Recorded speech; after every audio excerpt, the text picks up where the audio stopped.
Hello, welcome to the March 7th, 2025 Club Cubase livestream. My name is Greg Undo, and I am the host of the livestream today. If you've not attended a livestream before, how it works is you can just simply ask questions in the live chat field, or you can send questions in advance to clubcubase@steinberg.de. When asking questions, if you could indicate which version of Cubase or Steinberg program you're running, so if it's Cubase 12, 13, or 14, also which level, so if it's like LE, AI, Elements, Artist, or Pro, and the operating system, that information is always helpful.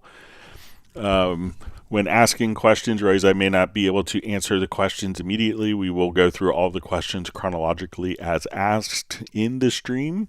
So if we could avoid asking the same question repeatedly, that would be helpful and appreciated. We should have an index of all of the topics that are covered in today's live stream pinned to the top of the comments field. So you could refer back to particular sections and topics easily if you wanted to look for topics that have been covered in previous live streams, and I think we're around 38,000 topics in the last almost 5 years. You could go to cubaseindex.com, and we want to thank Jan from Stockholm for creating that site. We have two people that serve as moderators, Jazz Dude and Agent K. So we'll give special thanks to them. They're not Steinberg employees. They just want to make it a better experience for the users, so we'll give special thanks to them. And extra kudos to Jazz Dude for his work with the unofficial Cubase Nation Discord, which is a wonderful resource of links and tutorials and articles for the Steinberg community. So once again, my name is Greg Undo. I work for Yamaha Corporation of America, and I'm presenting from United States, just outside Washington, D.C. area in Alexandria, Virginia. And if you're watching this live or if you're watching on playback, please feel free to introduce yourself and tell us where you're from. So with that, we will go ahead and begin. So let's take a look. All right, so Zephaniah asks, hey, Greg, can you explain the ABS and REL in simple form in a squasher dynamic insert and what it does? I look it up, but it didn't explain exactly what it does using Cubase Pro 13 on PC. All right, so if we want to get to the squasher plugin, so it's the multi-band dynamics. So come over here, let's open up the squasher. All right, so when we see, I think it's in the linking modes, the parameter link, so we can see the absolute, or this will be absolute or relative. So let's say I want to adjust just one particular parameter here. So I'm doing this and it's not affecting the other bands.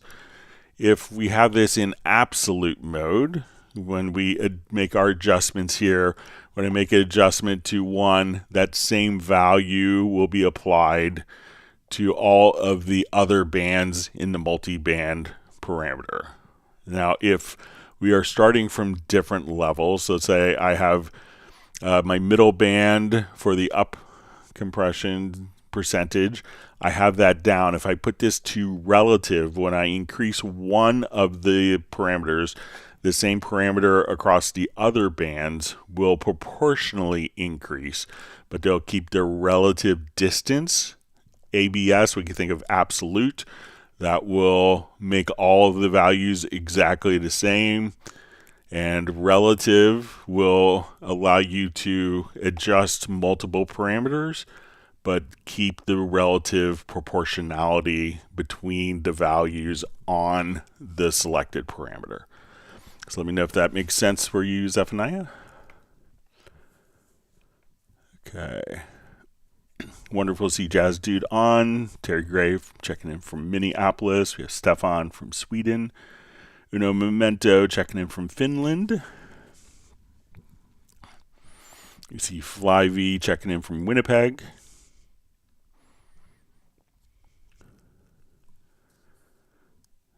right, we have Capital Razor saying hi. We see Val checking in from Vienna. We see Rick France from the Pacific Northwest. We have Dinchi checking in from, just says Cubase 11 and 12 Pro. Thanks for joining us. Always wonderful to see Kerwin Young from Atlanta, Georgia, in the United States. We have SE Tracks from South Africa. Thanks for joining us. All right, we have Inspire X TVs just saying hi to everyone. We have John Kutsalinas from the UK sending greetings. Thanks for joining us this evening for you.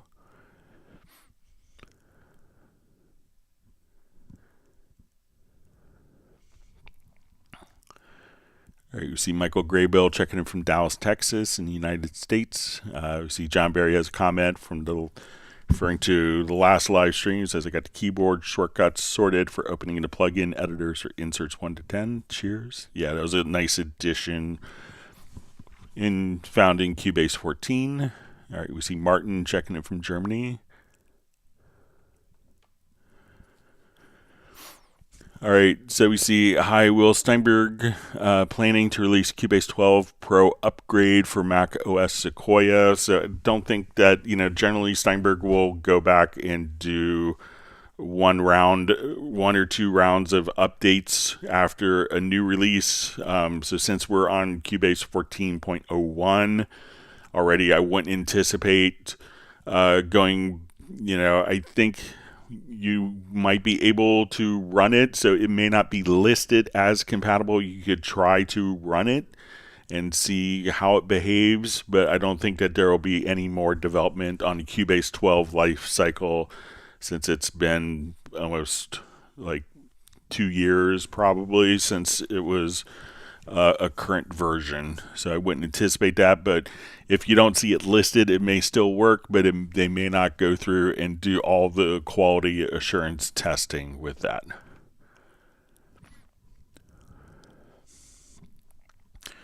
All right, we see Dallas LaRue checking in from Las Vegas. We have Tim K checking in from Zeist in the Netherlands.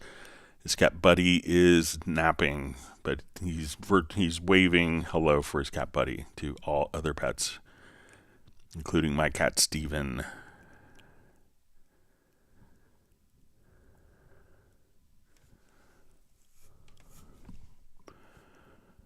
All right, so we have SE Tracks just says, hi Greg, I have a problem with copy and pasting my choruses after the first verse. Is it because my BPM is not exact? If you're going to be copying and pasting different parts, having it kind of aligned to the grid. So there's a couple of different approaches. So say if I want to we'll just use this.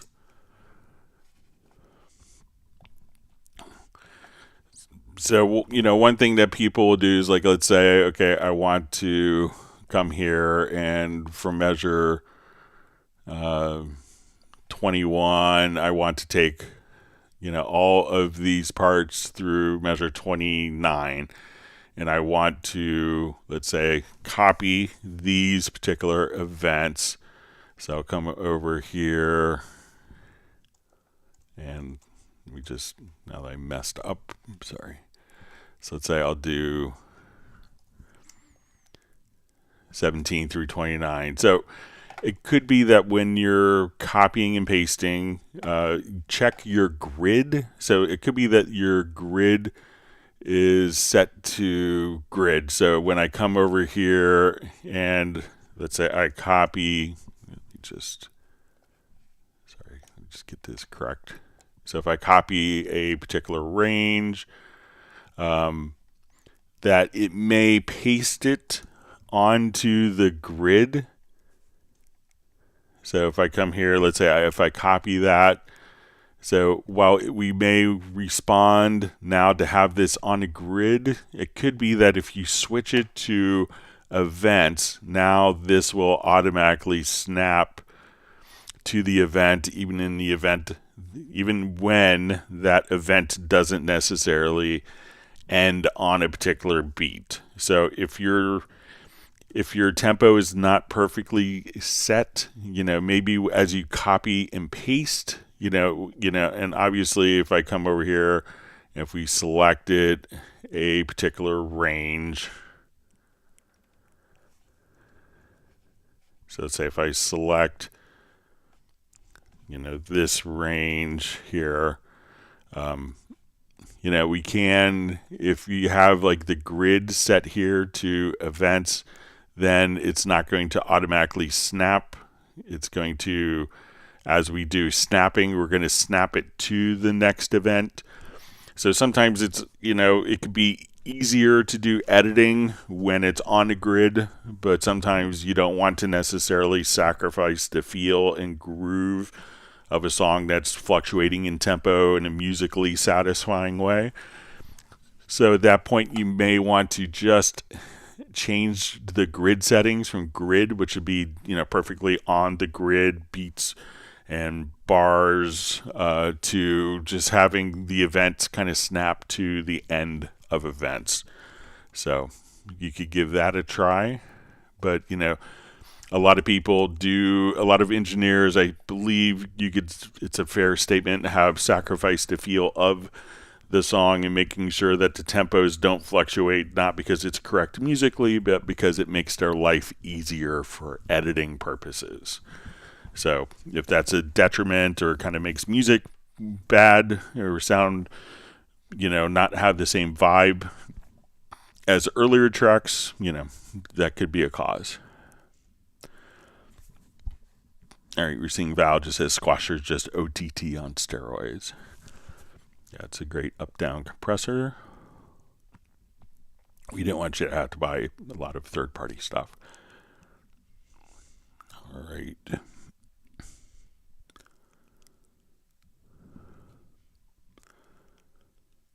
All right, we see Diamond District Studios checking in from Cape Town. We see Soren. Great to see Soren back.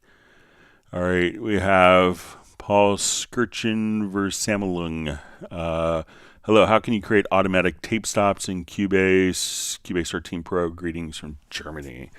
All right, so let's say if I wanted to do this, I would probably just put everything, there's a plugin that's included with 13 Pro, and this has been in the program for, I think, since version 5. But if you go to Other, check out Loop Mash FX. So as we're playing, we could actually just kind of automate this plugin. So let me just...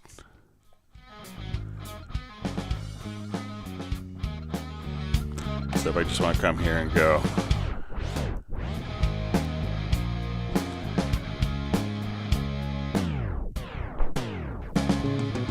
And we can kind of speed that up. So we can come here, make it like...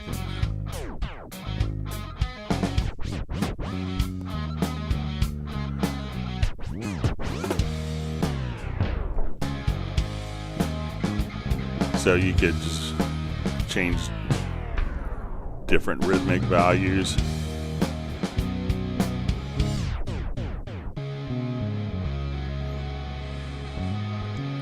So we just want to come here and say,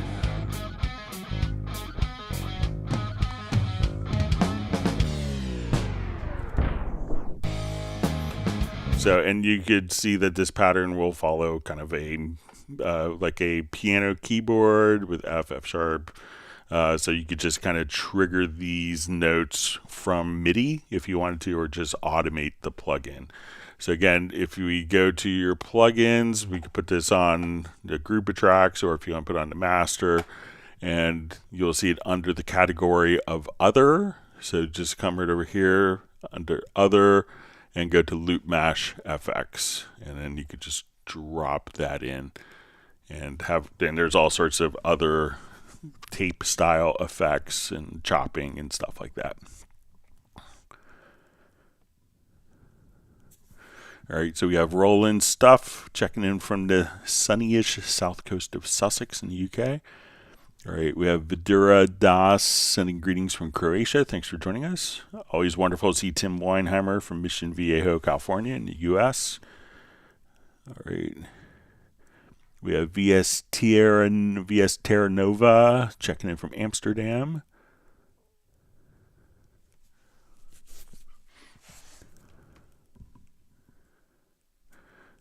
All right, so we have Inspire XTV. So I'm kind of new to Cubase, currently understudying. It's been a week now, so welcome to your Cubase journey. I want to know a little bit about stems, and probably if you could demonstrate how to create them. Okay, so let's say if I wanted to create stems here, like I want to take my bass, I want to take my drums, put them into one stem, my bass into one stem, and my guitar into another stem. So we could do this by routing through group tracks. So I'm going to select all of my, let me adjust this so we can see it a little. So I want to take all of my drum tracks and I'm going to right click. And then I'm going to just choose to add the selected channels here to a group. And I'll call this group drums. Okay, and I want to come here. Let's say I want the bass.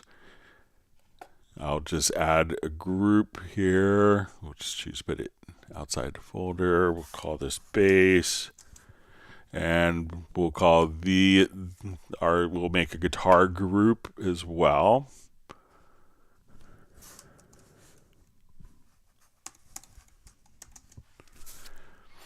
Okay, I'll just move my drums up just because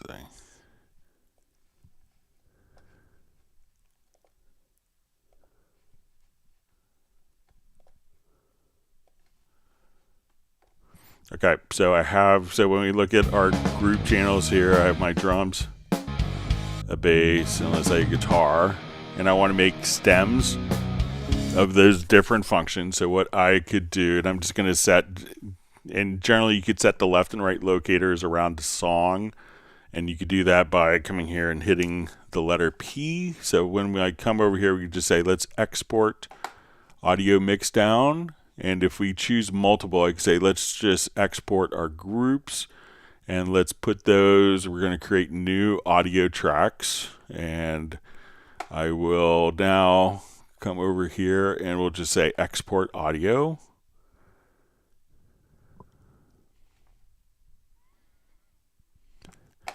And now what we've done is we've automatically just exported our groups. So this stem is our drums. This is the bass. And this is all the guitars. So again, what you could do is make sure that you have those elements being routed to a group. And then come over to export audio mix down, select the multiple tab on top, and we could just come right here and select the groups we want to include. We want to create an audio track so those group tracks are automatically embedded. You could change the sample rate, bit depth, etc. and hit export audio, and your stems will automatically be created for you. So that's one of the methods to do it. Let me know if that's helpful for you. And again, welcome to your Cubase journey. We hope to see you on more live streams. All right, so we see from Craig Nobles says, hey Greg, thanks for doing these, huge help. Any idea what might cause Cubase 13 to skip backwards almost like a record player being bumped? Nothing really comes to mind, unless you're having such, like when it could do a skip is if your hard drive is incredibly fragmented or doesn't have a lot of space as kind of like a buffer. I could see it, but let me know, Craig, if it actually does it at the same particular time. There are plugins like we just saw with the Loop Mash FX that could kind of do different stuff like that, or if it's, maybe sometimes I got a similar question and someone just had like a really small, when they came over here, they just had kind of like a really small, so it's kind of like playing along here. And they had the loop turned on, so make sure you don't have loops turned on. Or if you're using the arranger track, make sure that the arranger track is deactivated if you're expecting it to play completely linearly through. But if you wanted to share a screenshot of your project or send your project or a video, if you want to share that with me at Club Cubase at Steinberg.de, I'd be happy to take a look at it.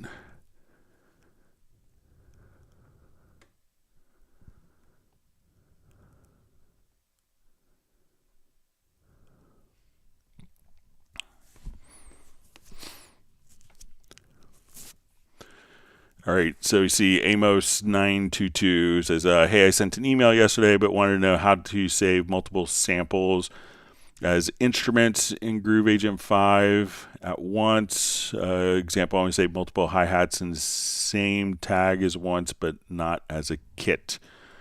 All right, so let's come over. I'll just do new project here.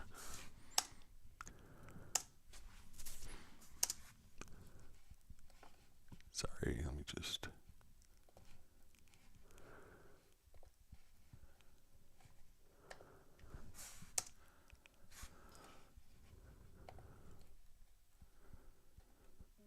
Okay, so I'm going to add an instrument track.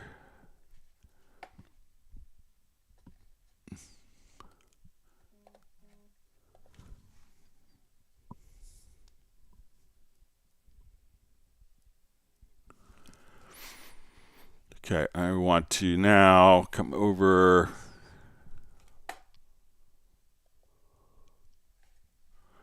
All right, so depending on your preferences, so let's say if I come over here to my settings, and we could see under editing audio, we could say copy all files to project folders. So I'm going to copy these to just, so I'm going to come over here, let's go to favorites, and I have some one shots. Let me just, it was my old computer, so let me just come over.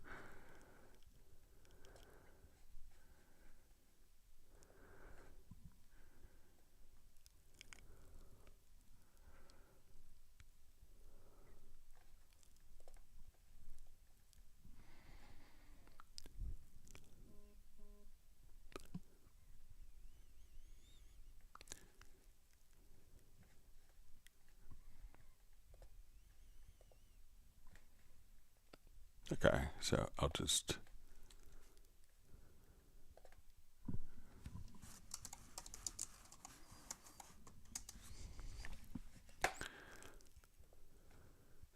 Okay, so let's say I have a number of samples. Let's say these are snares, but let's say I'm going to just drag them to one track. I'm just going to make sure where I put this into.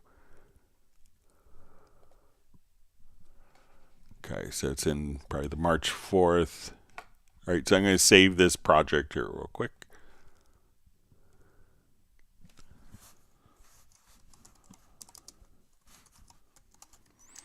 Okay, so I'm just going to drag them into a particular project. So now if I come over to my media bay, we'll go to this computer, to documents.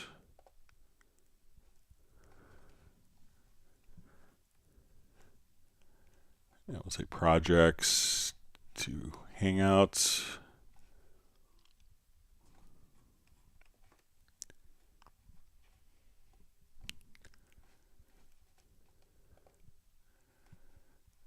All right, so let me just come over here. So I'm going to just find it quickly in Media Bay here. So we'll come over. Just going to scan this. So let's say March 4th.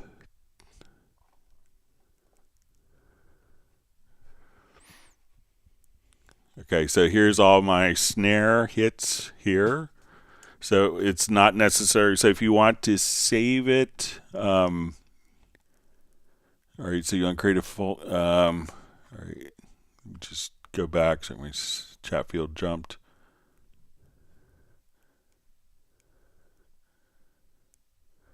Okay.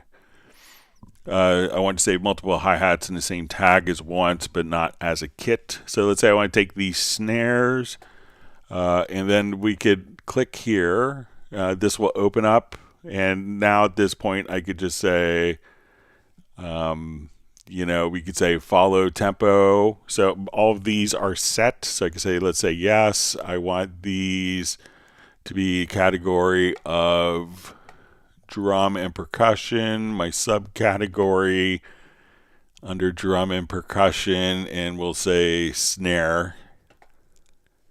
So we'll come over here, snare drum. Okay, so now I've tagged all of these files at once in Media Bay. So, and if I wanted to drag, these particular files to my Groove Agent, I could drag it across multiple pads or put them all onto one single pad. But when we go back to our Media Bay, we can see that all of these, just because I selected them in Media Bay, we could do all of our tags right there across. And if we wanted to add our own custom tags, we could come over here, say, okay, we want this to be text. So we'll say display name. Where did it come from? Okay, all right, so we'll do that. So now we could say, okay, I want to come over here. We'll add that as our text. So now when we go to the attributes, we can say, where did it come from? And we could say club, take my cap locks off, Club Cubase March 7th. And now that's a searchable tag that has been incorporated. So when we slide over, we could just say, what particular function do we want to see, that we could, just be able to search by that particular tag as well. So if we come over here, say, okay, let's go to various, and where did it come from? So now we could search based on that criteria right there. So let me know if that makes sense for you. So if you do it drag it to a track first, then they could be loaded into Groove Agent. So if you don't want it to be a Groove Agent kit, you could just do it like that. So let me know if that makes sense for you, Amos.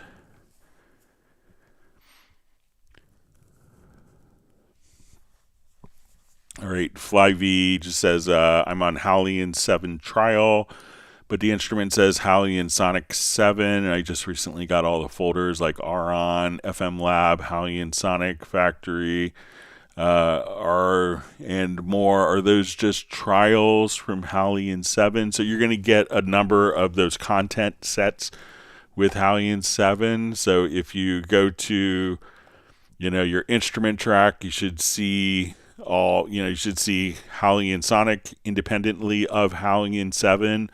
One thing, if you don't see Halion, and if you've worked with your VST plugin manager to organize plugins, go to your studio menu to VST plugin manager. So if I come over here if I've added an instrument plugin and I have a custom collection, we may not see that the Halion 7 is, if that wasn't in the collection that you added it, that you may have to manually add it for it to be seen. But once you do that, you should see both Halion 7 under the sampler category and Halion Sonic under synth for kind of the sample playback and synthesis engine. Okay, Uno Momento wants people to whack the like button. All right, Spiros Papadopoulos says, greetings from Greece. I'd like to ask, how can I use external instruments as external effects as well? Cubase Pro 14. So it could depend. Most external instruments, they have effects, but those effects aren't addressable separately to route audio in and do effects processing and send it back. I think the Yamaha Montage may allow you to do that, where you could set up and do routing. So, but I would say the vast majority of instruments don't allow for the effects processing to be incorporated for audio. But if it was, you would just go to your studio setup, or I'm sorry, to your studio menu, to audio connections, and you would just, set up your external effects. So we could say, okay, if we come here, so say, synth workstation, effects, and then what we would need to do is just to where this is going out. So that would be the send is connected to the output. The input is the return from the hardware, so you connect that. But again, depending on the instrument, I don't think many instruments are designed, the effects are designed to be used on the internal sounds and not externally accessible for audio. So, but if you could specify which instrument you have, that could be helpful. And thanks for joining us on the live stream. All right, wonderful to see Michael Teams checking in from Weatherford, Texas. Always a pleasure to see Michael on the live stream. I guess the virtual ice cream distribution will begin.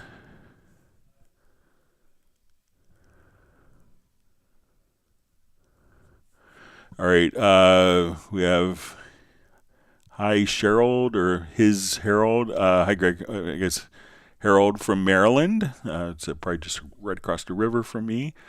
Just wondering about outputs. If I could set up my Groove Agent properly, how will I route all of the outputs individually so I can finalize my template? Okay, so let's say I want to come over here. I have my Groove Agent. So if I want to work with either, there's kind of two different approaches for this. So I'll go ahead and duplicate this track quickly. It'll be slightly different if you're in a beat agent versus an acoustic agent. All right, so let's say our top case, we want to work with a beat agent kit. So let's say I will load a kit with patterns here quickly. Okay, so let's say I'm now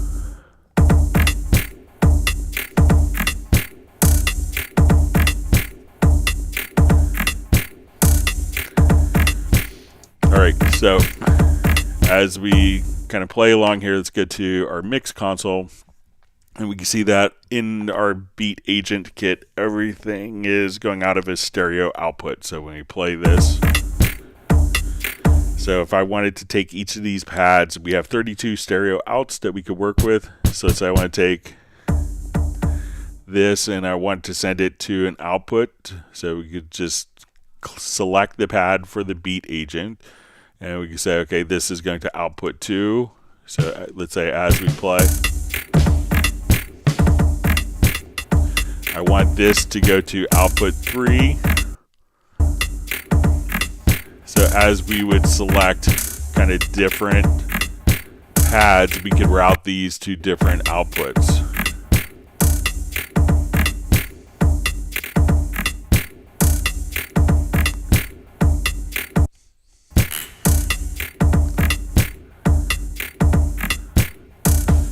So that's how we could do it. And then once you would save this, and we could see all the outputs that will be added just by clicking on the little down arrow. So we could see all the outputs here reflected in the project window, but we see it automatically reflected in our mix console.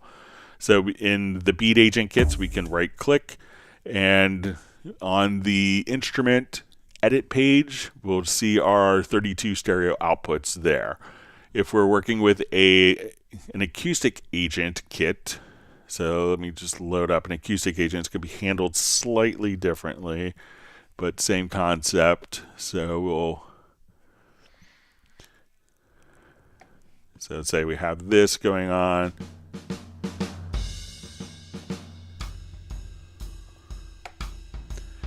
So we would go to the mixer, and here I could take my kick drums and route it to output 2, my snare to output 3, my hi-hat to output 4. So when we look at it in our mix console, again, we can see all of our different outputs being routed individually. So we would go to the mixer, and this is where we'd see the output, and we get assigned to 32 stereo outs. And again, once we have those outputs defined, we can see that the mixer automatically grows to accommodate all of the available outputs that have been defined from Groove Agent. So with the acoustic agent, you want to go to the mixer. With a beat agent kit, we want to select the pad and go into the main, and then we could set our outputs directly there. Let me know if that's helpful for you. And let me know what part of Maryland you live in. So, Michael Teams wants people to whack the like button, and he's given 1 gallon of chocolate chip mint ice cream to Jazz Dude for his great moderation in the Discord.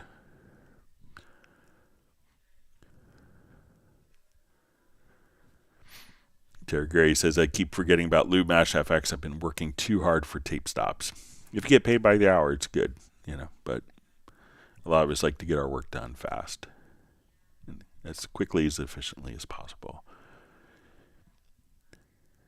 All right, wonderful to see John Costigan from Kenosha, Wisconsin on. It says it's snowing delicately and 37 degrees for him. All right, we have Razel Zamini checking in from Denmark. Very loyal attendee. Great to see you on. Wonderful to see Mark Rabin from Montana in the United States. And I'm sure Mark's dog Stella is nearby, so everyone give a big woof to Stella. All right, we're seeing Val says, Loop Mash is definitely in my top 3 plugins for daily use. Yeah, it's a little underutilized gem. Once people see it, right? Oh, I can't believe I didn't know it wasn't there.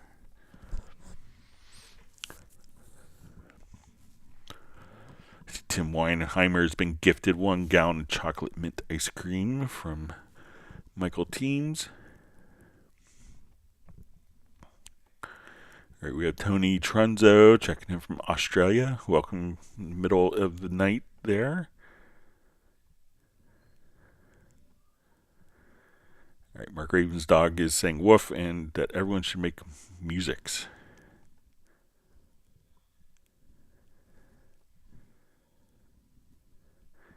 I've been gifted 1 gallon of amaretto chocolate ice cream for my family and myself. For Michael Teams, wonderful to see Sable Winters checking in from the Bay Area in California.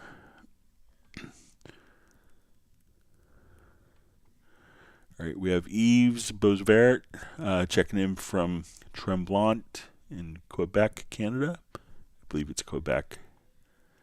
Thanks for joining us. Sorry for butchering the pronunciation of your name. All right.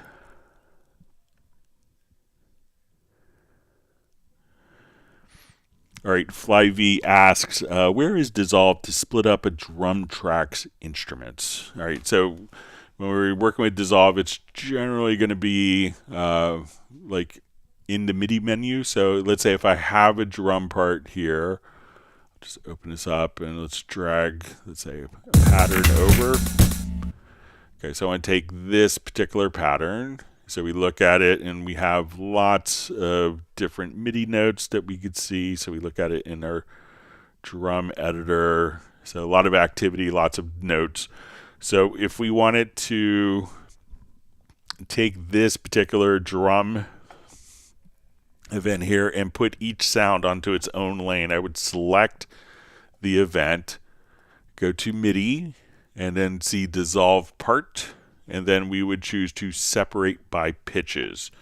So now that I do that, we process each of those, but now each sound is now automatically split onto its own track for us. So again, we would select the event, go to the MIDI menu, and choose dissolve part. We'll have the option to separate pitches, and we could optimize display if necessary. And then all the events will automatically be split to their own tracks.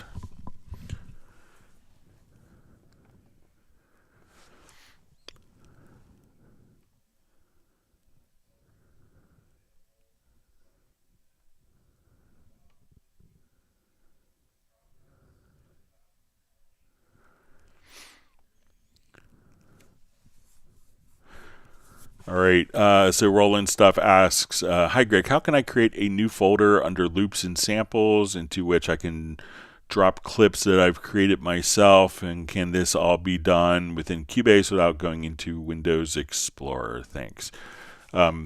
So what you can do, so when we go to like your media and we say loops and samples, these are all going to be kind of like factory presets.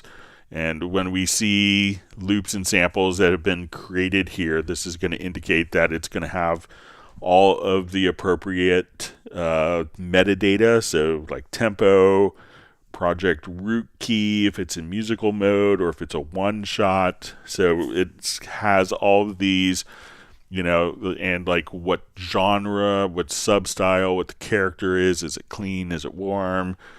All those different settings. So all this tagging has been completed here. But what you could do is just simply, and generally we kind of drag out from Media Bay as opposed to dragging in. So if we wanted to come over here, what we could do is just simply go to your file browser. And if you want it like your favorite folder, so let's say I want to come over here and in my documents folder, so we could just come over here and reveal in Finder. So this is really more kind of geared at finding your, like being able to showcase your different files. So, but let's say if I didn't want to use, if I wanted to create a folder here, instead of just showing the folders that exist, I could reveal in Finder. I will come over here and we'll say at the operating system level, so I want to do a new folder and we'll call it, favorite loops. Okay, so now that I'm here, we get to documents. We can say, okay, I want to, let's select our desktop. Still get like 100 messages for permissions on my Mac. All right, so now we go to your desktops and we see favorite loops. So anytime that I save a particular file into this folder, it could automatically show up. Now what I could do is come over here and we could add it to a favorites. So we'll say, okay, this is going to be my favorite loops. So if I'm saving files, if I'm rendering files, I could render it into that particular folder. When I come here, I can just go to the favorites, and now they'll automatically show up in the favorite loops. So they're not going to show up in kind of the loops and samples. That's going to be like factory created metadata, which is, there's a lot of metadata. But if you want to quickly access a folder, so I don't think, I'll just try it again, but if we go to the file browser, let's say if I jump to my favorites, and I come over here, I open this folder. So I don't think that we can drag from the project into the into the folder there. So that's still done at the operating system level. But once you have kind of like your favorites folder, you can immediately kind of just jump right to your favorites folder to access like your loop library that you're making. So as you kind of put it into that folder, it can automatically be updated as well. So let me know if that's helpful. But you may have to, to create it, come over and create the actual folder and potentially move files directly inside of your Windows or Mac file menu or file like Windows Explorer or Mac Finder. All right, wonderful to see Michael Pierce on from Grand Chapel Studios in England. Thanks for joining us. Excuse me, I need to put an eye drop in real quick. Hang on.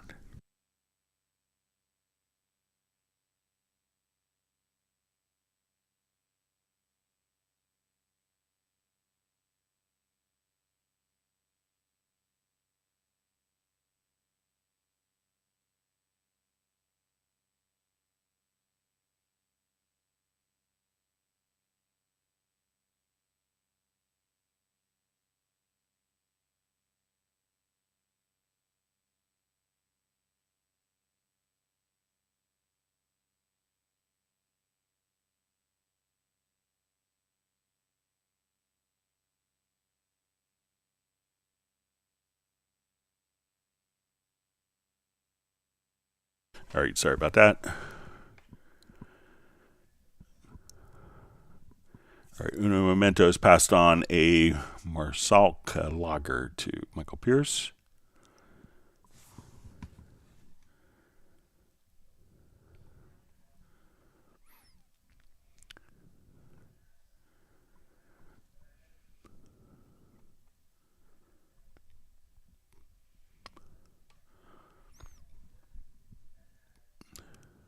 All right, my chat field just jumped. Let me find my spot where it was.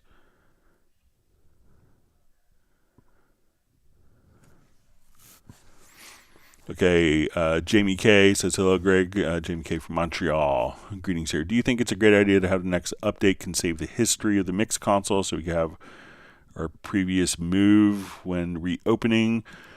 I think sometimes, like you could save, you have mix console histories that can, like if we're on a project and I come over here, let me just add a number of audio tracks. All right, so, if we come here, I move this, move that, let's adjust our pan, move along. So we could do this, and, we could go through our mix console history to undo kind of all of our changes that we've made.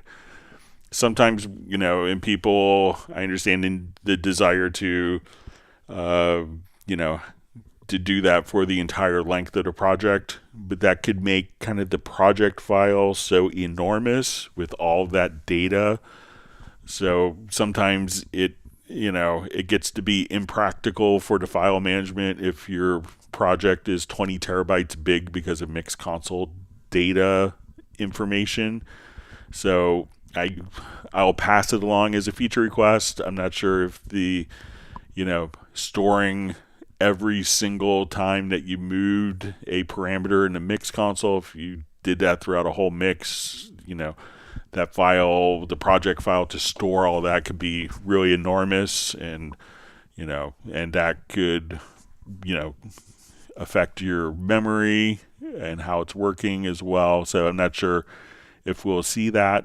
I think it's great that you're able to do it at all while the project is open. So, but I'll pass it along regardless. All right, we see the artist known as Love with kind words. Says hello, I hope everyone is well. Thank you, Greg, for all that you do. We appreciate it. And hit the like button.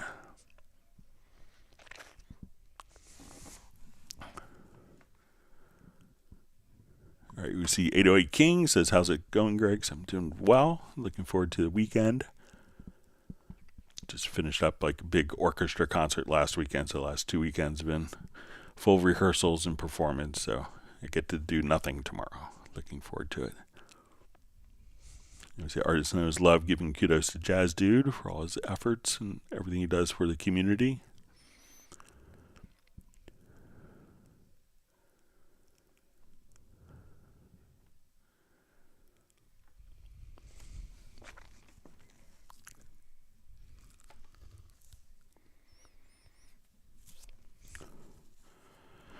All right, so we see from Amos 922 says, "Hey, Groove Agent question again. What you said makes sense, but is there a way to save the multiple samples within Groove Agent so I could search for them with tags without using the media bay?" All right, so let's give it a shot. Let me just.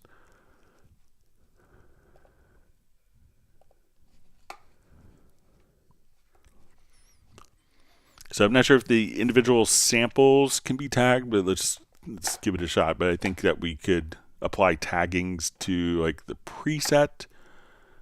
So, but we'll look at it here. So let me just cut the kit. I'm going to take all these snare samples here. We'll spread them across.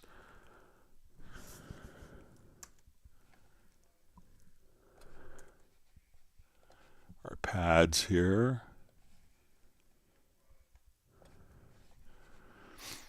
Okay. So what we have is just kind of different dynamic levels, the same snare hit.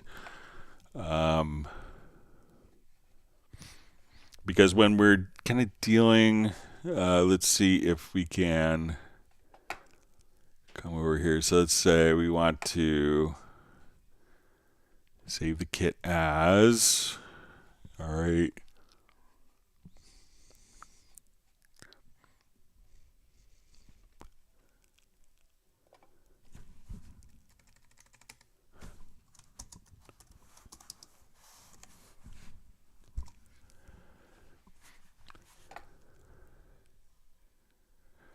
All right, so let's say we want to come over here. We want to make this, let's say, drum and percussion. So let's say drum set, subcategory.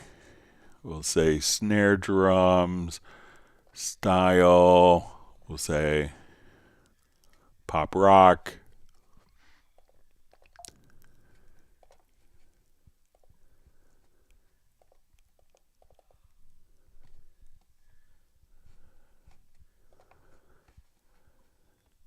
All right, so let's say plugin name, we'll do, let's say, family name. So we'll say pop snare. Let's see.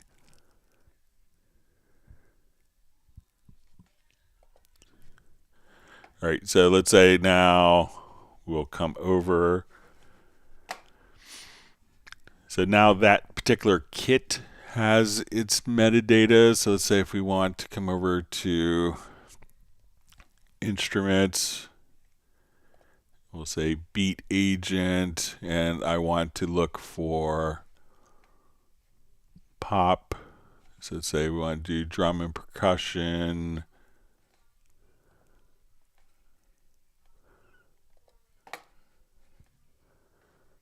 So we'll say drum set.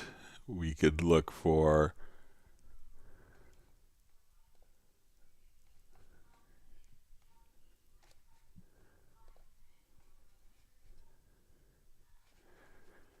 so when we come over here, let's say we want to find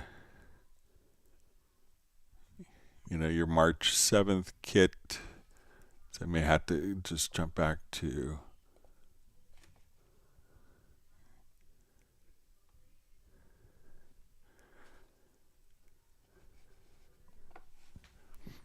all right, just make sure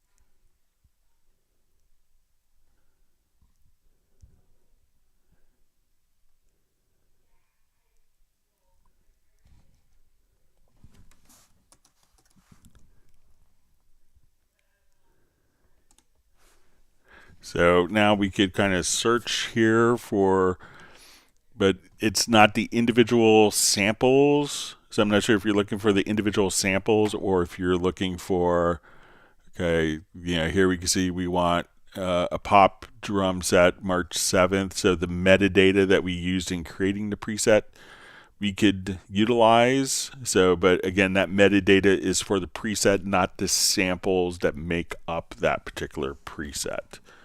So let me know if that makes sense. So you do that without, but again, it's not going to be the individual files.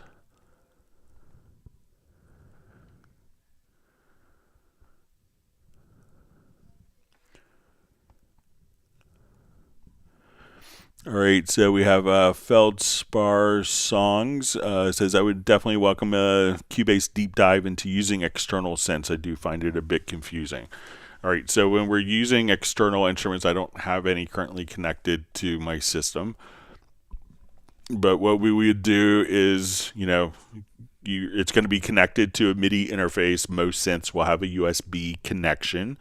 So what we would do is come over here, let's add a track, and we could say let's add, so kind of the traditional method would be that we would add a MIDI track, and we say, okay, this is going out to, let's say, this MIDI interface on this MIDI channel, and it's going to be a MIDI part, and we could give it a name and say, motif, like a Yamaha motif piano.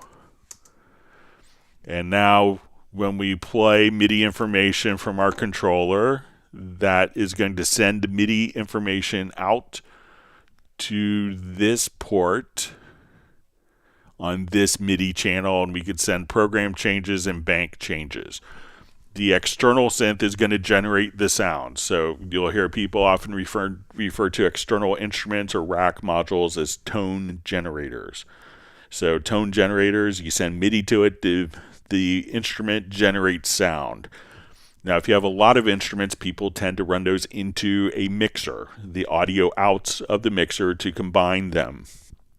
So Cubase doesn't know what the audio is doing. It sends the MIDI out to the particular instrument. The instrument generates the sound, and how you incorporate that sound into your studio, if you have a lot of instruments, will be often utilizing a mixer. Now, if you wanted to bring this back into Cubase so that we could run it through all of our VST effects and plugins and have a tremendous amount of control, we could come over to your audio connections, and what we want to do is go to external instruments. So let's say I want to add an external instrument.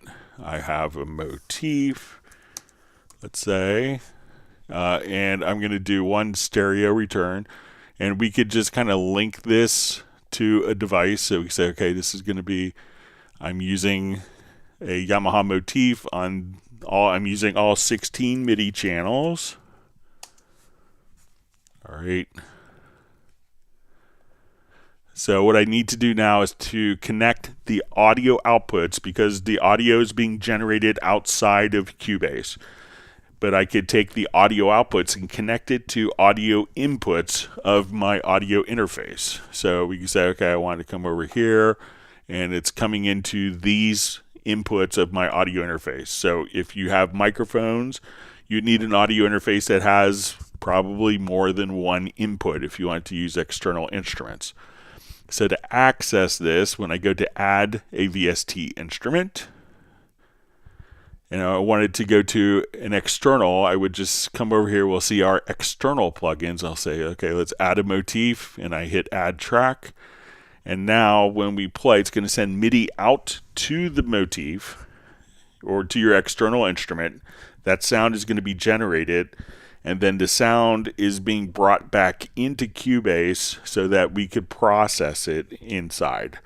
So the big problem is a lot of people tend, like I have a lot of external instruments. I have probably 23 instruments, and I just have older, I have two Mackie LM3204s, so I have 64 inputs for all my instruments. So if you have a lot of instruments, people tend to have, external mixers to capture the sound, because it's cheaper than having an audio interface with 46 inputs. So, but that's kind of the dilemma and why people tend to work with software instruments. But you could do kind of the same flexibility if you want to, but realize that so your external instruments work just as easily, but there are limitations to, if you were starting off and adding an external instrument to working with software-based instruments only, you'd see that it's not as easy for routing the audio out of the instrument into the DAW.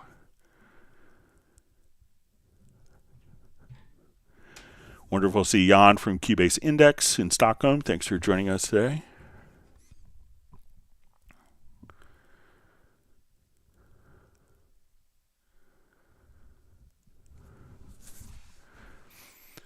All right. Haozia Zhang asks, hello, Greg. I'm currently learning Cubase 12 Pro. My question is, when connecting from the laptop headphone jack, I hear both audio. How can I eliminate the sound from the laptop speaker? Thanks. So it's probably going to be when you go, and it's going to be slightly different on my Mac OS version here. But if I wanted to come over here, we would go to your studio setup. So, if you have an audio interface, it's always a great investment to make. But you may be running something like the generic Steinberg like ASIO driver, and that ASIO driver ties into your particular like onboard audio interface. So you need to go to the control panel, and when you go to, it'll kind of look like this, where you could just say, okay, I'll just switch mine over here to like built-in audio real quick, just kind of for demonstration purposes here. So say audio system. So you want to say built-in audio. And then when you go to the control panel, you'll see something like this, where you could say, okay, I want to, which devices do I want it to be on? Do I want it to go out to the headphones, or do I want it to go the audio output to the speakers on the laptop or on the computer? So here you could probably choose to just send it not to the speakers but to the headphones. So again, go to your studio menu, to studio setup, select your audio interface here. If you don't have a dedicated ASIO driver, you could choose like the Steinberg ASIO like drivers, which is kind of a generic driver for the built-in. Select that there, click on the control panel, and then you'll see like an area where you could adjust the routing. So adjust the routing to the speakers or to the headphone output as opposed to the speakers.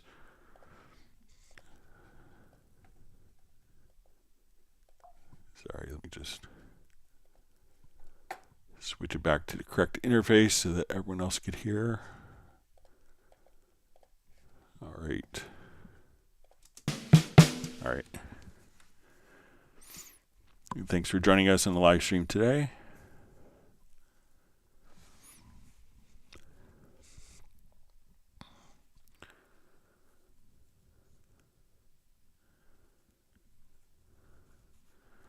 All right, UFO, UAP Canada, Beverly sending a big woof to Stella.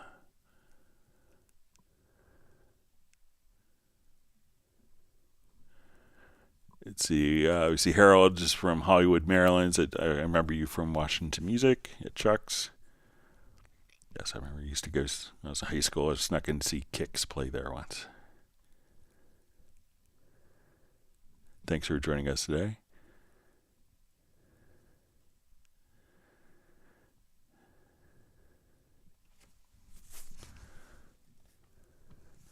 All right, John Barry asks, hi Greg, question, Groove Agent, is there a way to automate or control the hi-hat spacing and height?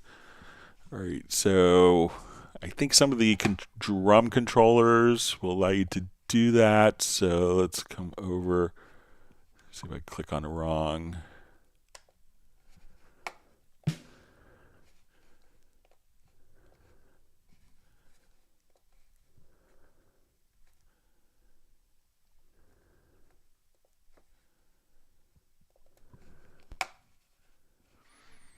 Okay.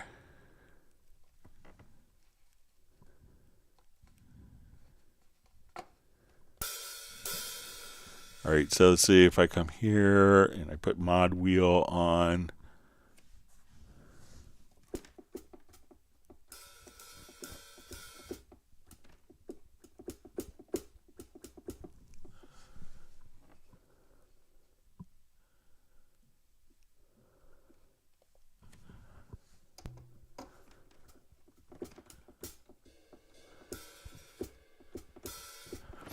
So I think that all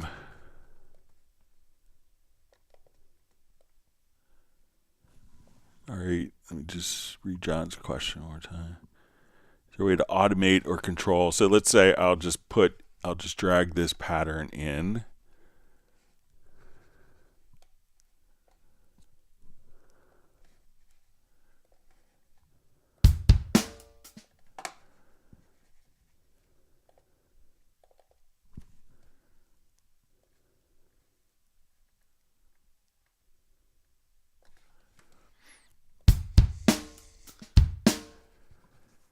Okay, so let's come over here and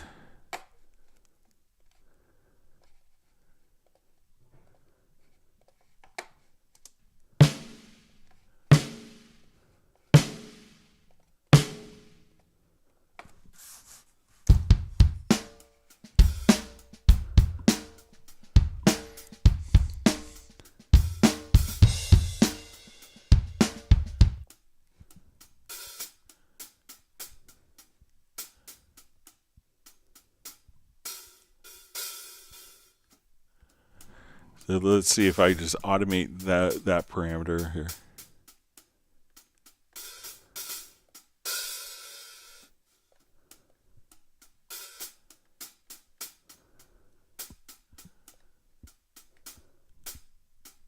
Let's see if that's automatable.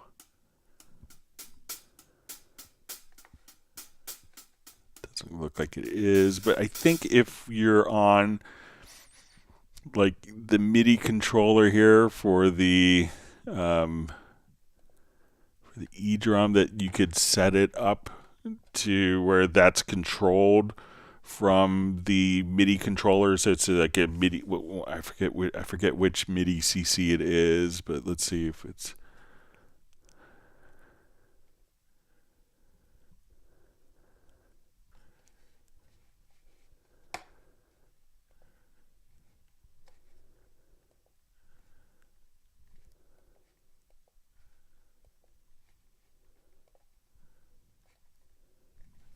But I think it's going to be just one of the MIDI CCs. And if you have an electronic drum kit, like the different kits, like you have Yamaha, I think that this is kind of Roland, but that MIDI CC will show. And obviously, depending on a kit, so we can say, okay, I want to do tip closed hi-hat. So like this kit is going to have just like a number of like the pedal closed, and as we kind of come over here, that these notes are actually just triggering different hi-hat states. So if you want to shank,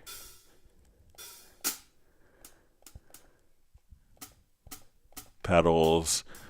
So, but I let me just see. I think that we could, like, while it's playing, let me just program. I think if I go back, I have kind of generic that we could open up here.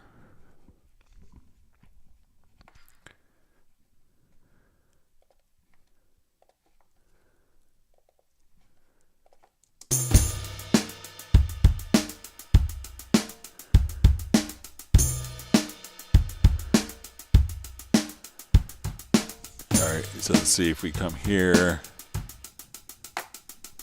and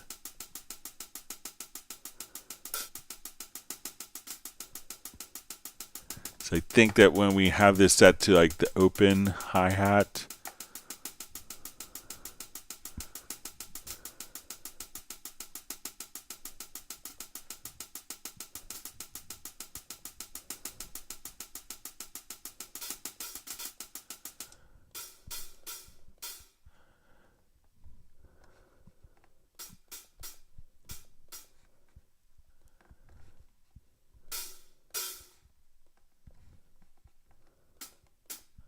so on like the open hi-hats, as we adjust here, so those particular MIDI notes, we can choose whether the hi-hat is more open or closed for each one. Let's say if we jump back and we see, you can see that there's a lot of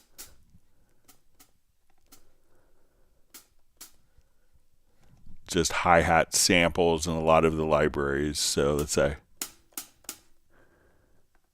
So I think when we have like the open hi-hat samples, that these are set to respond, versus we move this up. So when you do this, it could, I think if it's like an open hi-hat sound, that this will affect the amount of that's opening per pad. So if I wanted this to not, let's see if it's, I think it's per pad or global. So you could set it right there, but I'm trying to see if we could.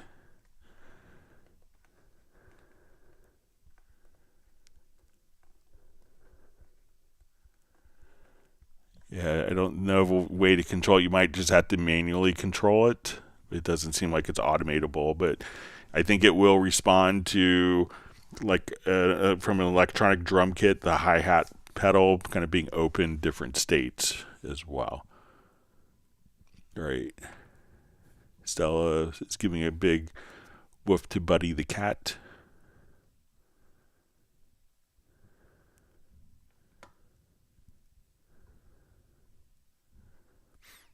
All right. We have Bo checking in from Denmark. Thanks for joining us.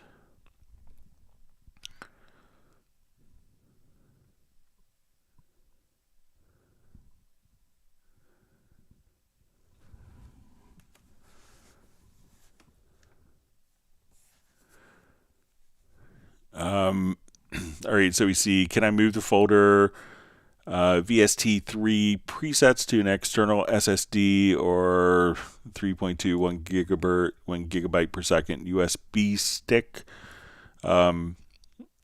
So I think that you could move it but you may have to, if you want it to be seen. I haven't tested this, but if you want it to be recognized on a different computer, you might have to go to Media Bay, and when you instantiate that disk, make sure that disk is actually is set to be read on a different computer. So you could, physically copy those VST3 presets, but when you insert it into the next computer, you may have to just make sure that particular drive is active within Media Bay for it to be recognized on the other computer.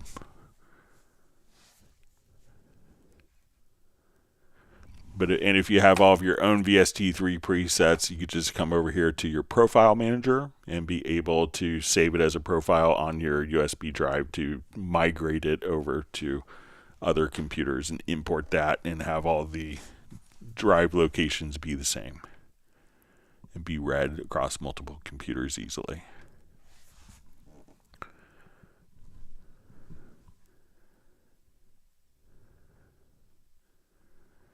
Michael Teams is on fire with his ice cream distribution. He's rested up from his vacation of last week.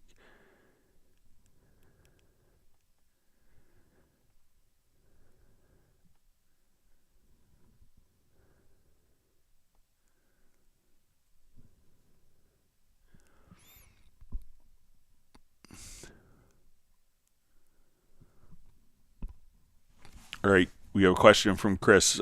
Greg, how can I get MIDI notes to display letters in the piano roll? Right now it's only showing the corresponding letter notes on the keys to the left and not on the actual MIDI note. All right, so it really depends on the vertical size of the notes.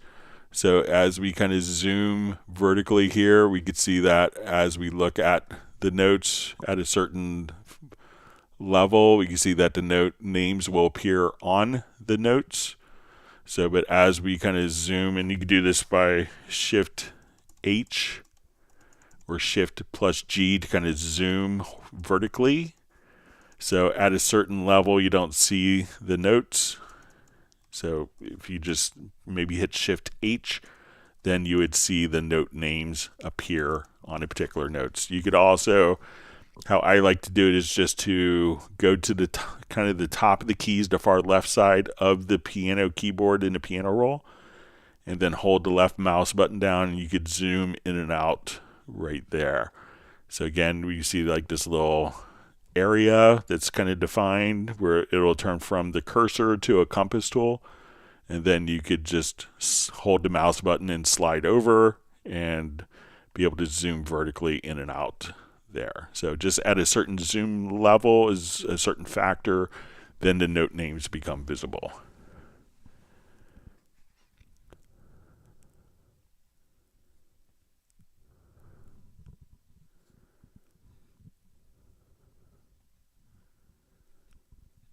My chat field jumped right in the middle as I was reading a question. Sorry, let me just find where I was. Okay.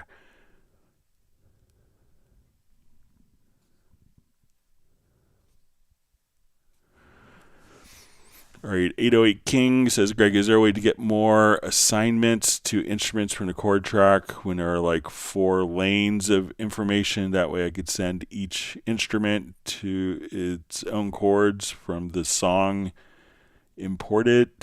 All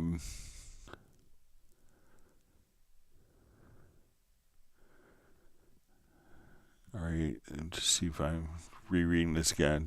Is there a way to get more assignments to instruments from the chord track when there are like 4 lanes of information? That way I could send each instrument its own chords from the song imported. So I may be misunderstanding, but let's say if I come over,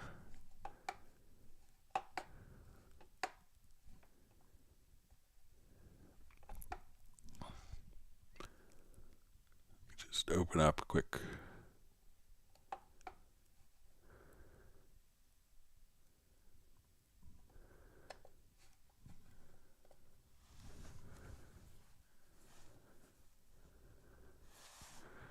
All right, so say we have our chord track here. All right, so sorry.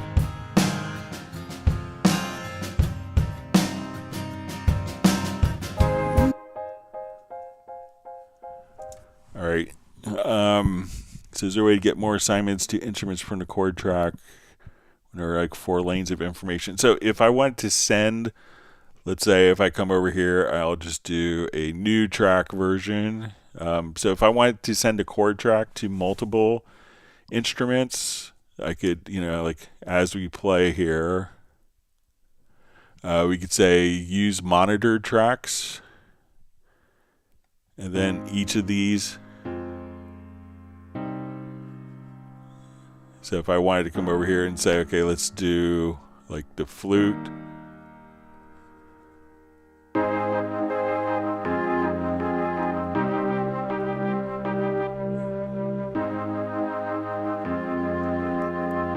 So if you wanted to send it to multiple instruments of chord track, if we just choose use monitored tracks, then any instrument or MIDI track that is monitored, that we will now hear the chord track kind of playing through.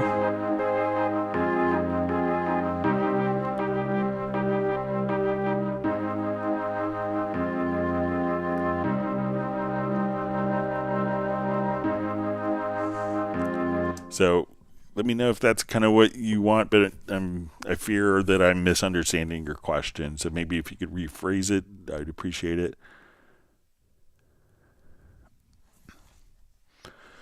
All right, we have Timothy Zik just sending greetings from Poland. Thanks for joining us. Welcome to the live stream. All right, we have Jorhan Castro says, Greg, when I select a clip, it highlight it with a red color. Can I change that? So right now when it's clip, maybe a preference. I think like Nuendo had this. I'm not sure if it's a Nuendo or Cubase question, but if you go to your settings or preferences, it might be under event display.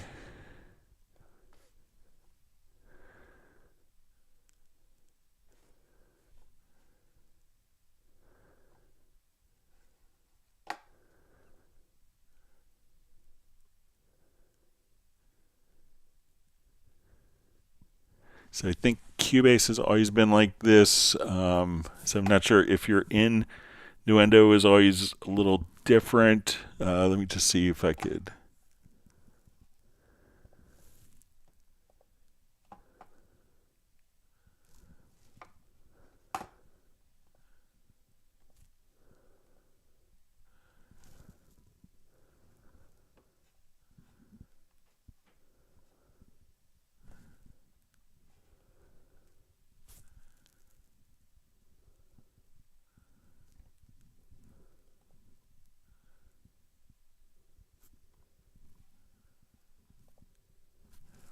Let me just open up Nuendo here quickly.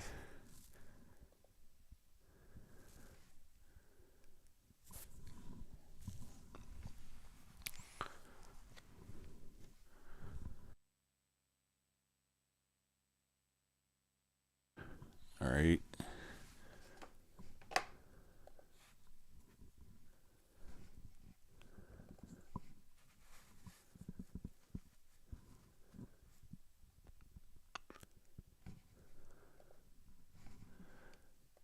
All right, so here in Nuendo, we see that it's kind of like the red color when it is selected, and I think that that's a user preference. Some people love it, some people don't.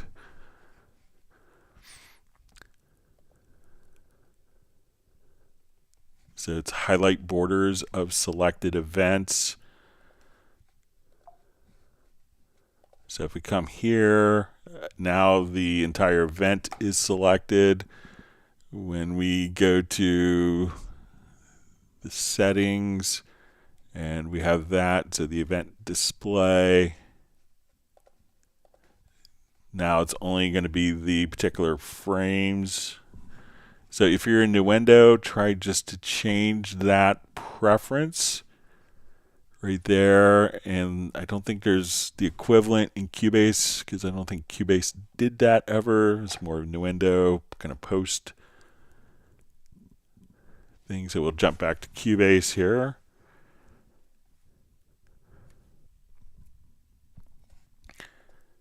So yeah, that's not an option. So let me know if you're running Nuendo, but it's just going to be that one particular preference. All right, see Michael Pierce sneaking out for about an hour. He's going to do some chemistry teaching. Flyv says, thanks for teaching me about the dissolve part, Greg. What a tap of a button. All right.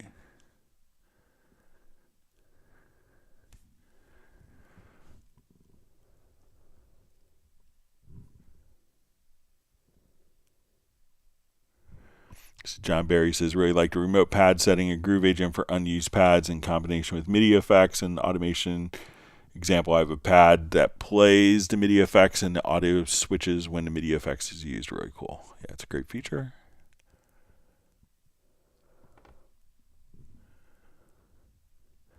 All right, Tony Tronzo asks, hi Greg, is there a setting I need to load instruments quicker, like my contact libraries and Easy Drummer? I see a lot of people with large templates that seem to load quick.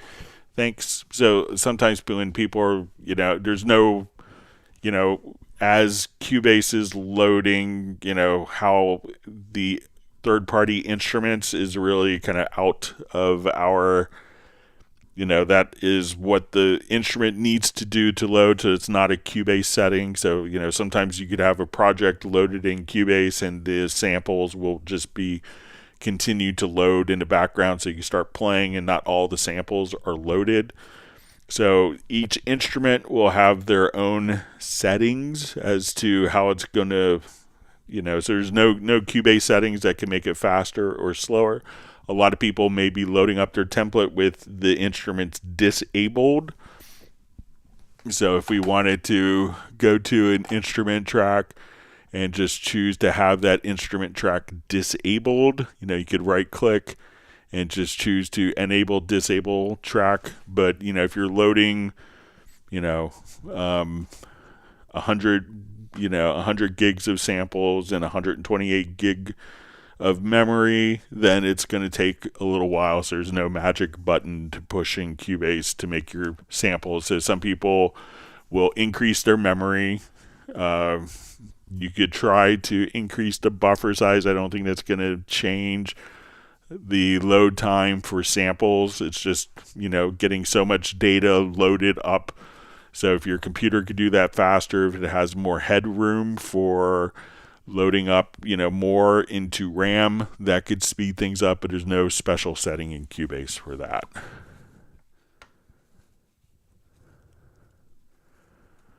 See, Roland Stuff says, thanks for explaining the folder structure in the media bay for me. Now all is clear. Cheers, Greg. So, and we see Terry Gray just says he sets up lots of instruments are disabled, just like I mentioned.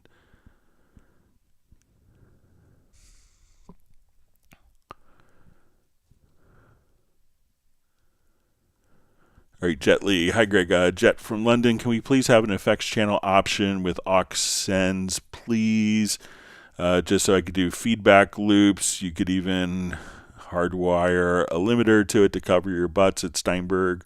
So generally, we try not to create anything that could be a feedback loop. That's obviously bad. And people would try to sue us if they lost their speakers. So that's not unheard of. But, so we try to prevent, obviously bad things from happening. So if we have an audio track, and let's say we'll just take a look at it here. So we add an effects channel track to this. All right, so we add a revelation. So now on our effects channel track, we'll open this up, and we could come over. I'll add, let's say, an effect track. Now let's just do a delay.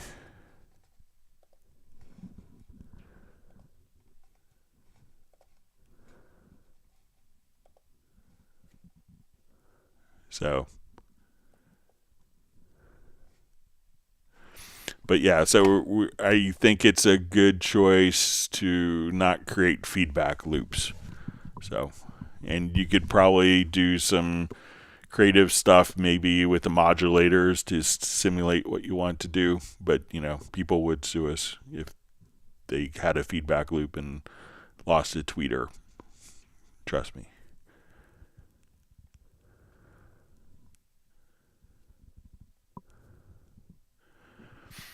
All right, we have a question from Chris. Hey Greg, sometimes when in song mode, the tempo of my song changes at a certain point in time. Is it possible that I may have changed tempo while in record mode? How can I prevent this? So if you have, let's say you have a tempo track, I think that, let's see if we could just do a lock on it. So what I would do, have a tempo track loaded, and then you see this little lock icon. And now we can't add any tempo changes because the tempo track is locked. So now I could do that, but once the lock is on, I can't change or edit or modify existing tempo data. So try just on the tempo track. If you don't have a tempo track on the project loaded, just right click, add track, add the tempo track, and just place the lock on it. And then you won't be able to alter or change or accidentally record or modify your existing tempo to get unexpected tempo changes.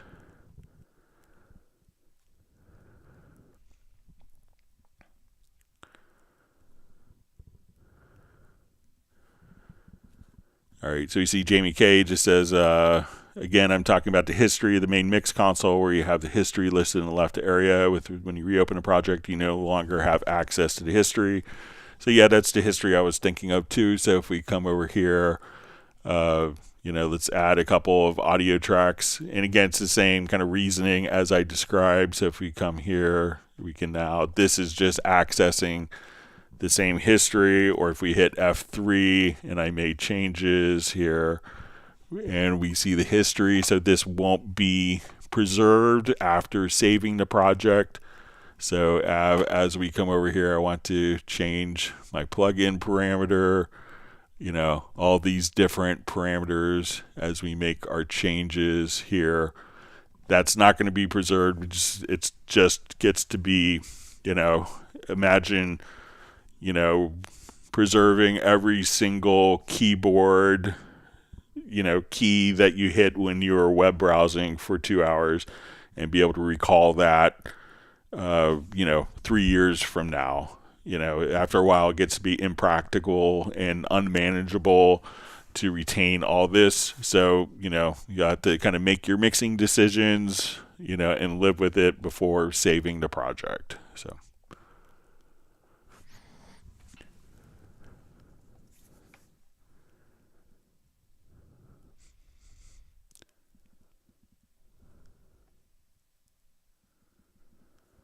All right, so we see Soren just says says great question. Second try may be repeated, so sorry if I didn't see it earlier.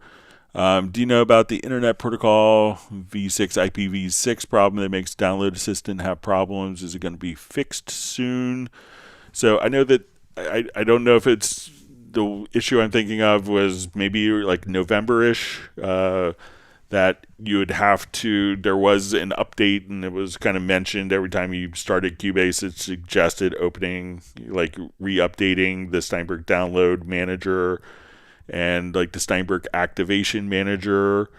So I'm not sure if that's related to the IPv6 error that you're talking about, but I know that there was it was like almost like a security setting in the web browsers. So let me know if you have updated to the latest, Steinberg Download Assistant and Steinberg. And I think that would also update the Steinberg Activation Manager as well.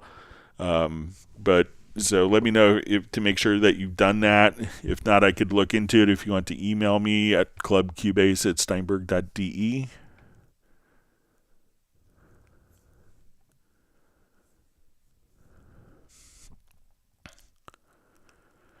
All right, so you see Jay for Secret Sound. Sorry, it just ended up being kind of crazy week, but I know he had sent a question about tempo detection. Let me see if I could find that particular file. I think I had it for a previous live stream. He was asking about tempo detection on a file that he had sent. Let me see if I could find it quickly here.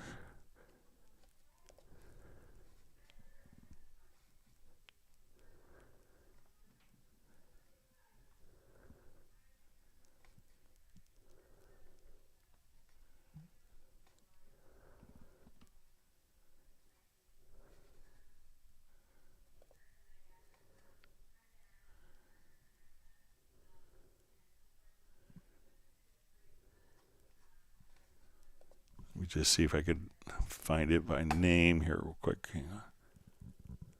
And I just switched computers, so maybe may not have transferred over from my old computer. Let's see if I could find those files for you quickly here.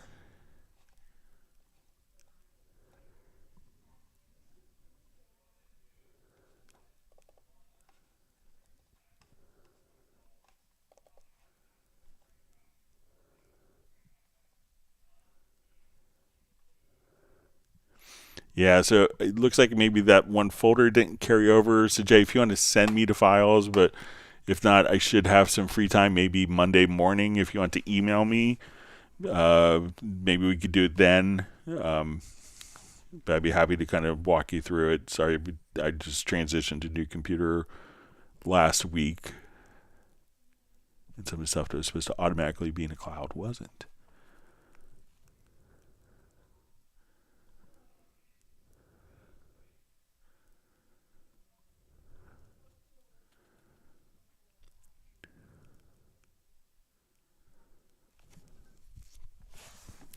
All right, FlyV asks, in my activation manager, I have bouncy vibrations and fractals, both say activated. What are those and where can I find them? So I think bouncy vibrations is a groove agent library. So let's come over here. So let's go to groove agent and or maybe not. Let me just see.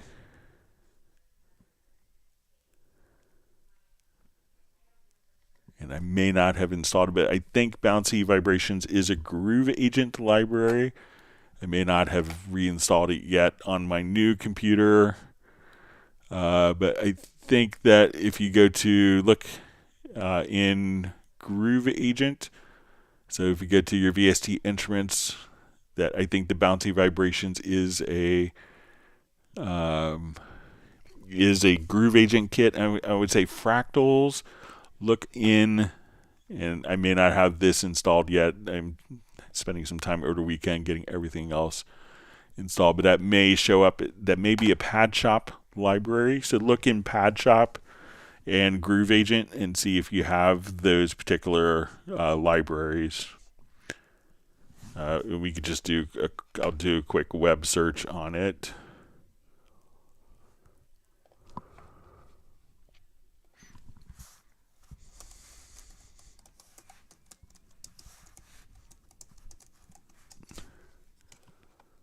Yeah, so Fractals is Pad Shop, so you look under Pad Shop, and then I think Bouncy Vibrations is going to be Groove Agent.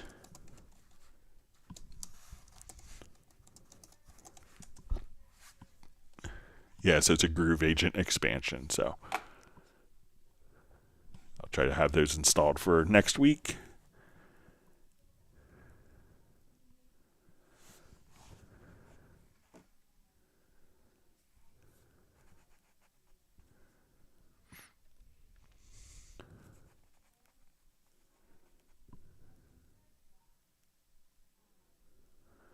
All right, so you see Amos 922 says, "Can I ask for a feature request that we can save the kit and save it under individual instruments, as well as we could look up individual sounds with tags?" Yep, so I'll pass it along. So definitely. All right, so we have Pertti Komenen checking in from Finland. But I think it's kind of set up now. It's like, if you have a violin sound in an instrument, you may not look for every single sample within that instrument as well. So, but I understand why you'd want that. All right. So we see Mark Polhuber joining us.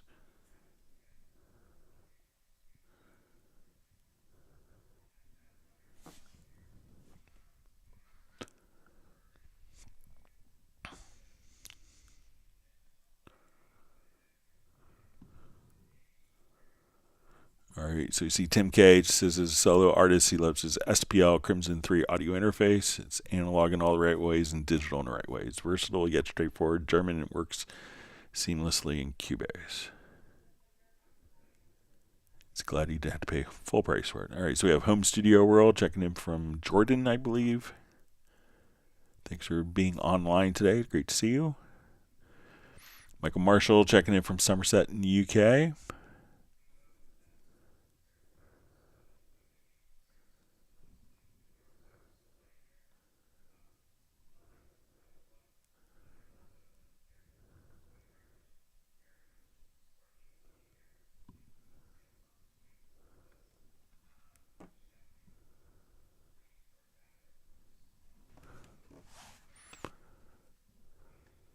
Okay, sorry, my chat field jumped.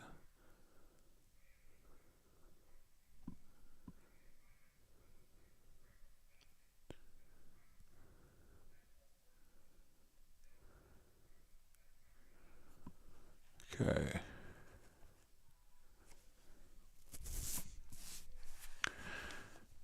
All right, Home Studio World asks, can you explain how to move mixer faders to mix using my MIDI controller? Thanks.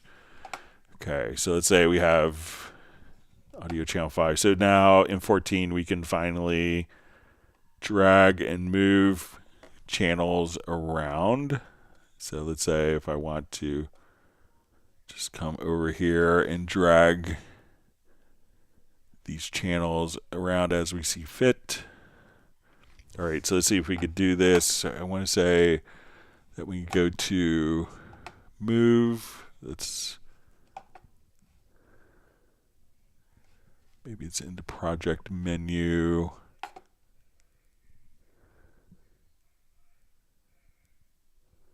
All right, so see if we could do it with the MIDI remote.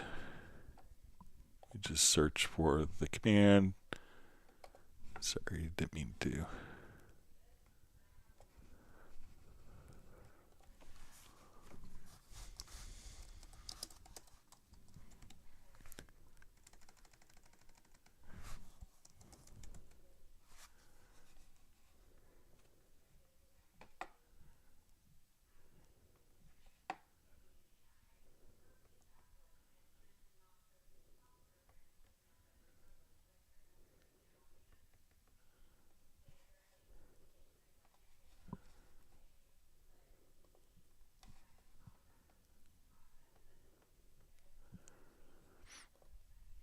Okay, so we're going to go.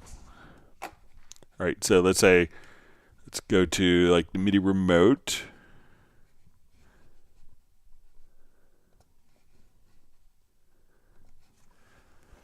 Okay, so let's come over.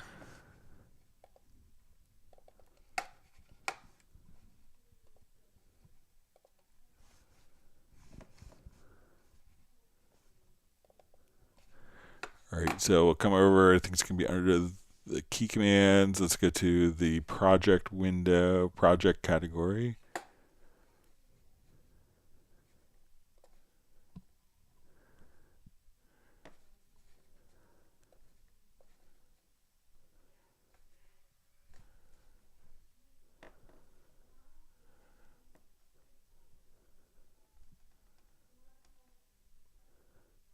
Okay, so we can say to the next available position. So we'll apply that. Let's move it to previous available position. All right, so now if I'm in my mix console, I take this selected track. We're now moving audio 5 over to the left or over to the right. So again, we can come over to say like your MIDI remote, and under project, move selected tracks channels to previous, or move to next available position, to previous available position. So again, we'll go to the key commands, to project,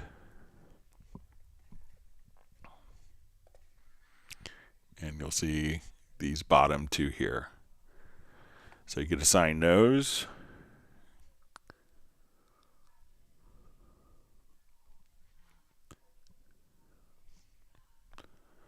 See kind words from Eve says, "Got to go. Thanks for everything, Greg. You're my Cubase mentor." All right.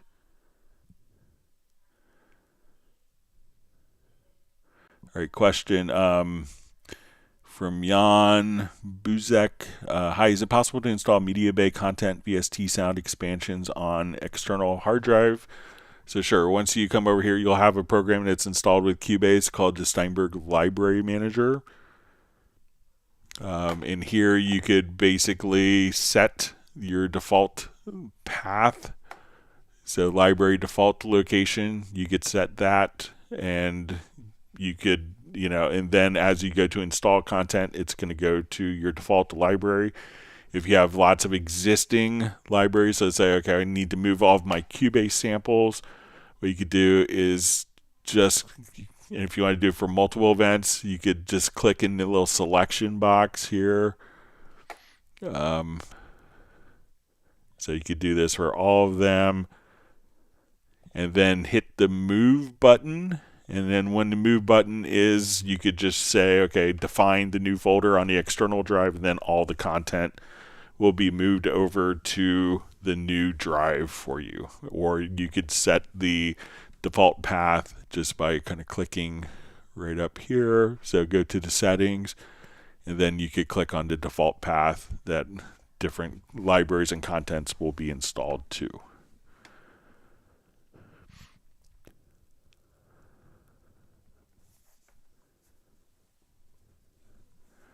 So Tim K says, I never would have known that little lighter tinted area was for Zoom tool. Never cease to be amazed. Thanks, Greg. So, yeah.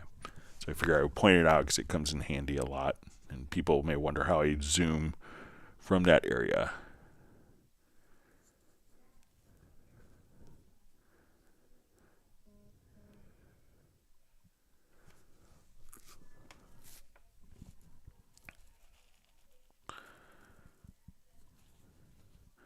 All right, so we have a question from Harold. It says, hi again, Greg. Can I route things in Hallian 7 the same way, output-wise, like in Groove Agent? I use outputs 2 through 8 Groove Agent. Do I need to use outputs 9 through 13 in Hallian? So, yeah, you have multiple outputs in Hallian. So let me just come back.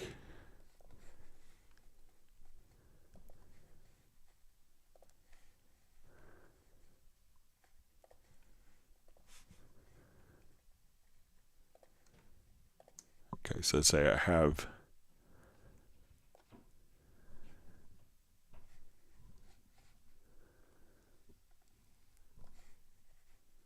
drag these into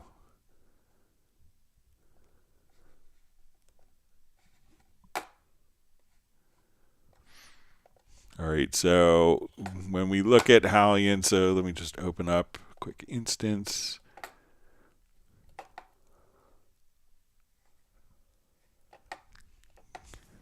So let me just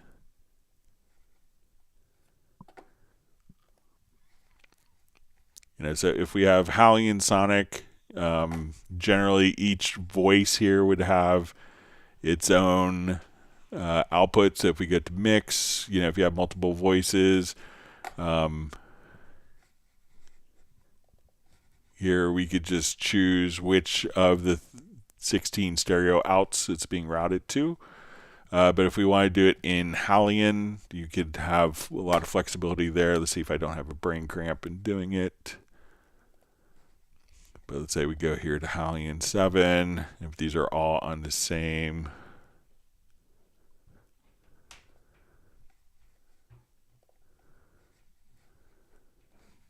so I'll select all of these. Let's drag them. All right, so now we will come over.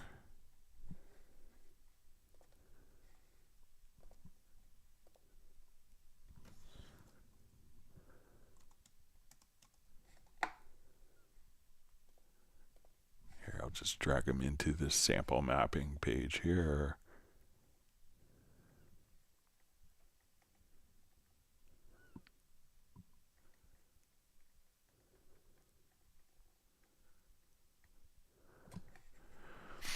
Okay, so now that we're here, I think if we go to our program, that we could choose to right click, let's add a new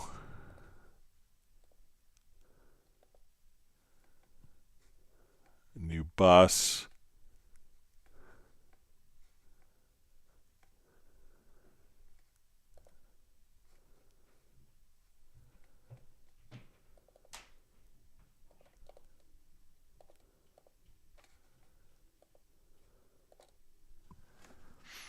I haven't done this in forever, but let's just see if we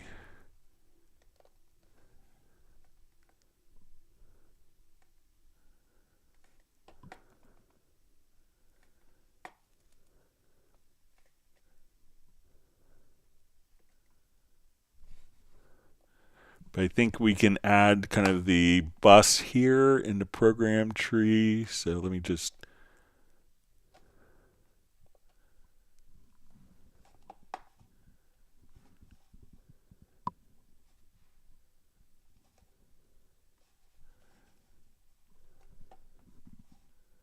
but I think that each one of these could then be routed to different buses.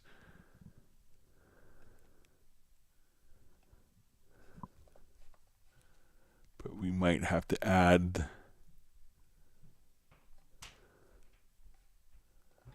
like the bus in here and then route. We just see, I may have to look this up to do it next time, but let's see.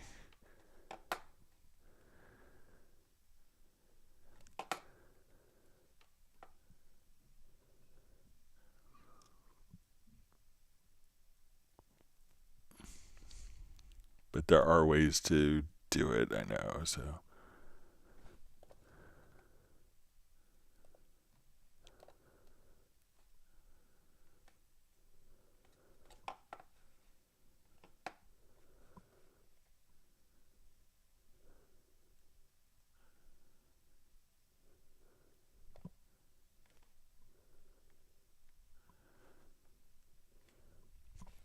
Yeah, I'll see if I can figure it out for Tuesday's live stream.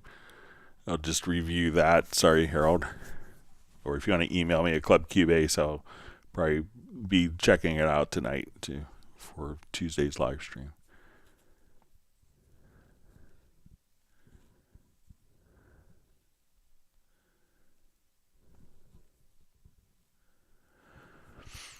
All right, John Barry asks, hi Greg, another question please. I find a difference between an insert in the mixer that is in bypass and one that is turned off to be very subtle. What color settings do I need to adjust? All right, so I'll just come over. Let's just add a couple of inserts. So I don't think that there's any particular color settings, but it could be like comparing it to something else. Let's say we have 3 different plugins. Now, insert plugins can be in 3 states. So when I do this, we could have a plugin or we'll say 4 states. All right, so this plugin could be set to be, so when you see it kind of this aqua color, I'm really bad with color names, missed that day in school, but if we want to come here, we could say, okay, I want to move that to a post fader slot. So when it's orange, it's going to be post fader. When we see kind of the aqua color, it's going to be pre fader. When we click here once, we can see it's kind of in between the values. This means that it's bypassed, so it's not going to sound through this plugin, but it's still, if we just turn it on, it doesn't have to reset or recalculate any latency. Then when I click on Alt or Option, you can see that's going to have the dark background. So the dark background is going to be the same background color as an empty slot if you wanted to use that as a reference. So we could say that this is going to be post fader, pre fader, bypassed, and disabled. So it's kind of halfway in between. So, but if we think of, if we have other empty slots, which there probably will always be one extra empty slot so that you could insert a plugin if you don't have them all visible, you could compare the empty slot background color to see if that matches. So I can see that this slot color doesn't match this. So this is kind of halfway in between. I realize it can be subtle. I have bad vision myself, so I understand that. But use this as a frame of reference for a disabled plugin versus a bypassed plugin versus an active pre or post fader.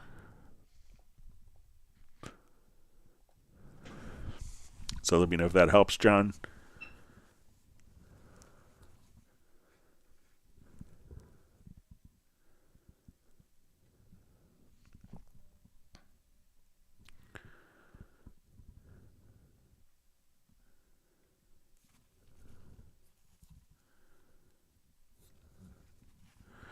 All right, Genshev asks, hey Greg, I want to share my Cubase audio like you have in this live stream, but all the methods I've tried so far have noticeable delay.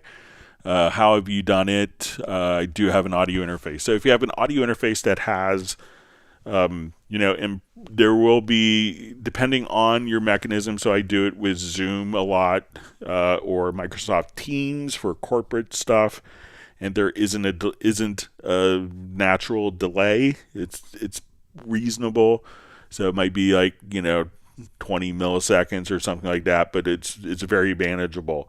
If you're doing streaming through OBS in YouTube, if I was to open up the live stream compared to what, I'm probably 20 seconds ahead currently. So if you're doing a live stream, the audio, I have a kind of a secondary computer and I don't listen to that at all. If I get if I lose audio and people text me, I could use it as a reference and I'll switch to it.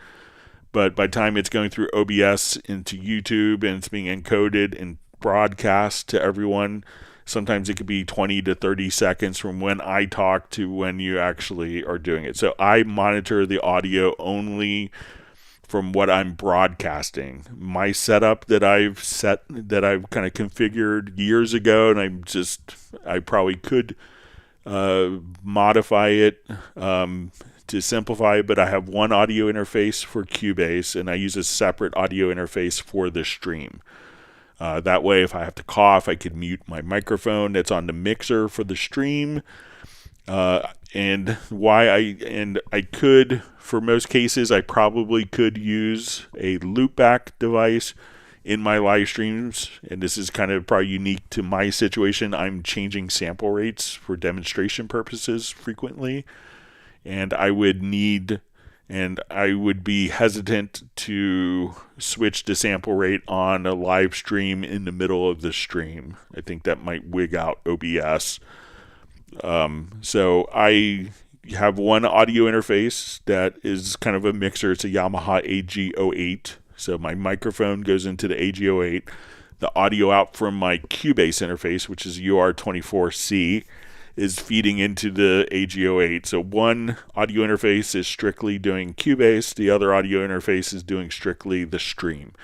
And they don't really cross. So OBS is accessing. So if I come over here, we can see my OBS is accessing my audio inputs and outputs from my audio input here, and that's what's being used, but it's a different audio interface. If you have an interface, like you may notice that when I go to my audio interface here, so I'm using my UR24C for Cubase, I could also have my UR24C as a streaming output.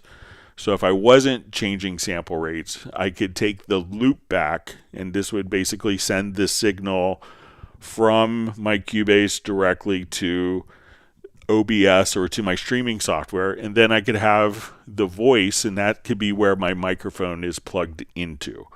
So if I didn't need to change sample rates, I would just use like one of these, other audio interfaces do this, have a loopback function. So you could do that, and that would work fine for like Zoom or Microsoft Teams. But if you're doing like a live stream broadcast, realize that, sometimes it's 20 to 30 seconds. It's pretty typically 20 to 30 seconds from when I talk to when everyone else hears it. So on the stream, that's just kind of the nature of the timing of a live stream. So I hope that makes sense. It's probably more confusing.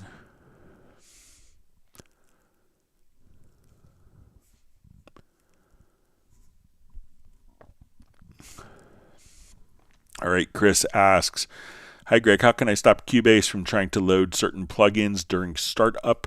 I have a few plugins that are inactive, and I would rather Cubase not to try to verify upon startup. So you'd have to remove those from your like VST3 plugin folder, or you could just choose to uninstall the plugins. But if it's in the VST plugin folder, Cubase will try to make it work, but you could just manually remove from the VST3 plugin folder. So, and you could check which OS level that the plugin folders are located at. All right, Dwight Cunningham says, hello, Greg. DC checking in from the Bahamas. Thanks for joining us. Hope you're well.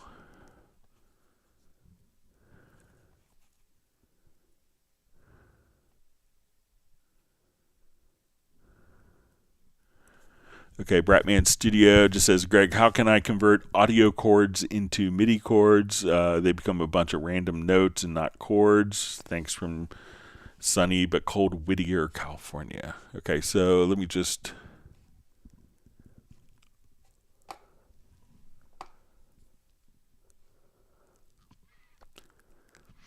come over here. Let me just find a good example. All right, so let's take this project here.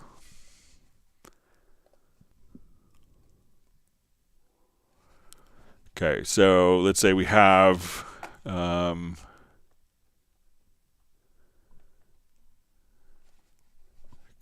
so I'll just do new track version here. All right, so let's say we have, let me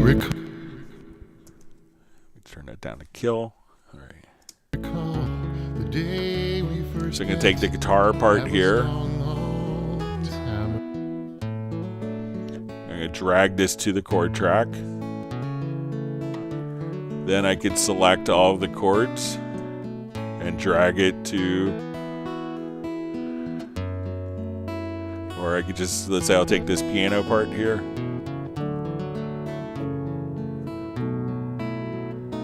And I could also just say, let's go to my project menu. I can say chords to MIDI on that track.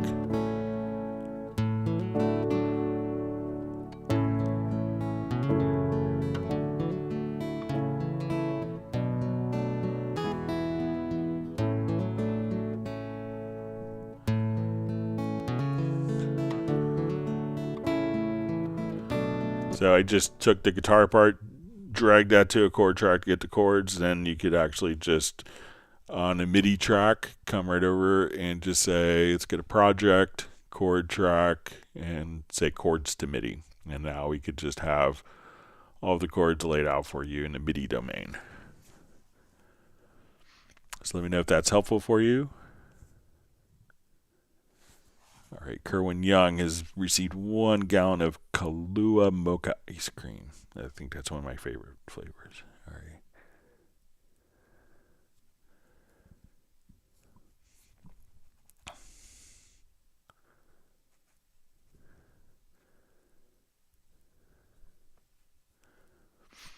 right. All right, Rick France asks, hi Greg, is there a way using Logical Editor to select only the first note of a part? Let's give it a try. So cut.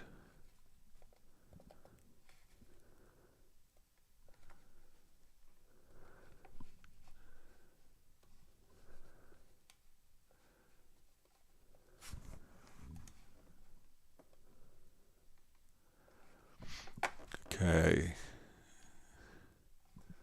So let's see if we could do this. I don't think I've ever done it, but we'll see if we can do it. So we'll say select.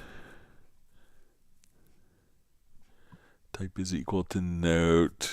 Maybe.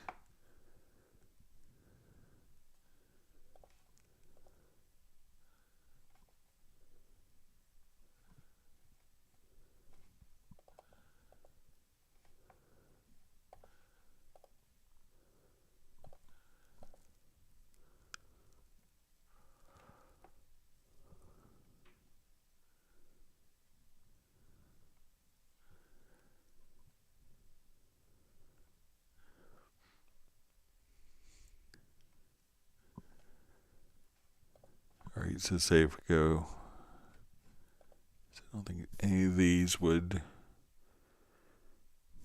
do it. That's going to be more.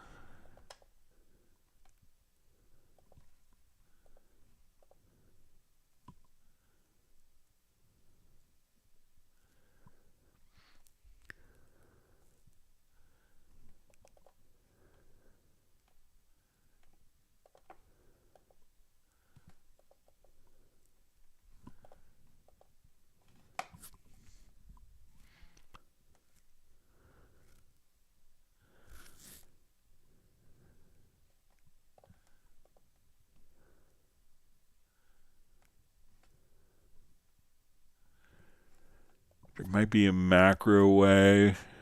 Let's see if we get to subtype.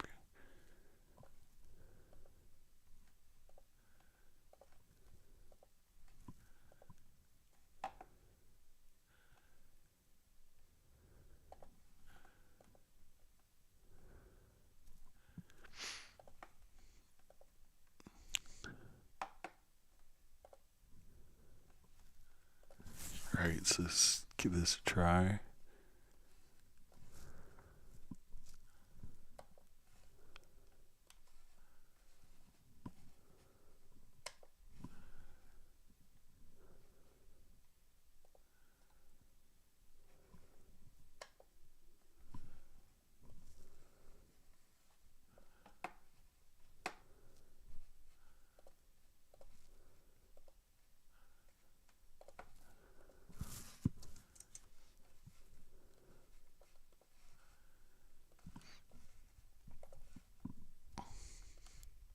All right, so I think this might do it.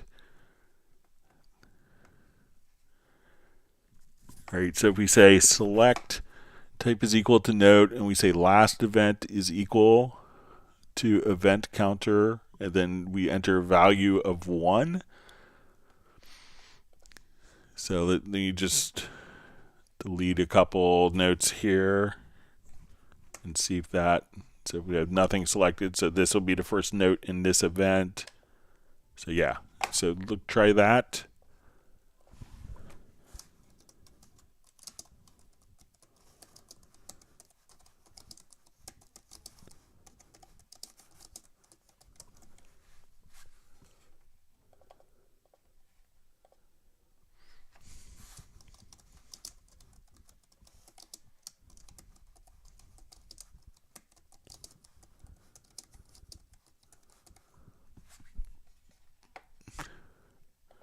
So again, we want to select for our filter condition, type is equal to note, last event equal to event counter 1. So give that a try. Thanks for teaching me something new today.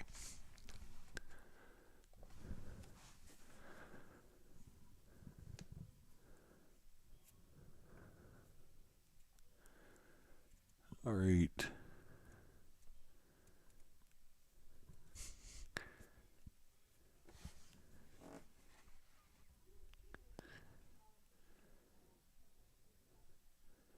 All right, great to see Best Korean Jesus from San Diego on.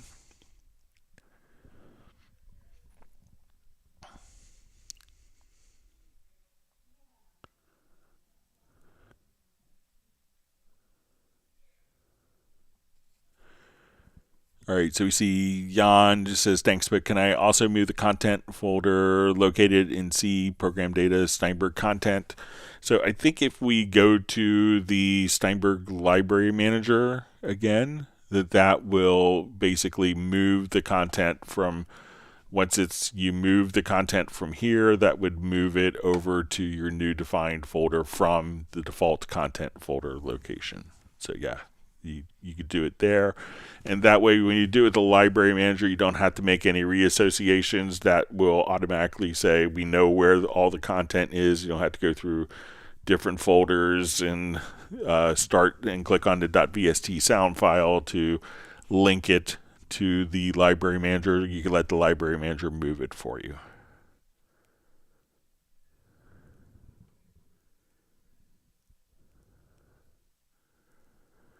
All right, always wonderful to see Gerald Ely from Martinez, California. Thanks for joining us.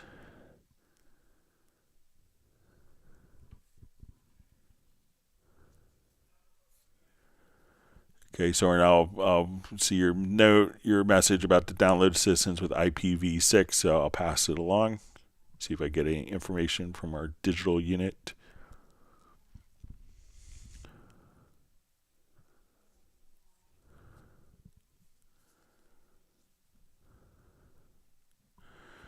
All right, Dwight Cunningham just says, Greg, can you demonstrate a kind of in-your-face dry vocal using a Cubase compressor?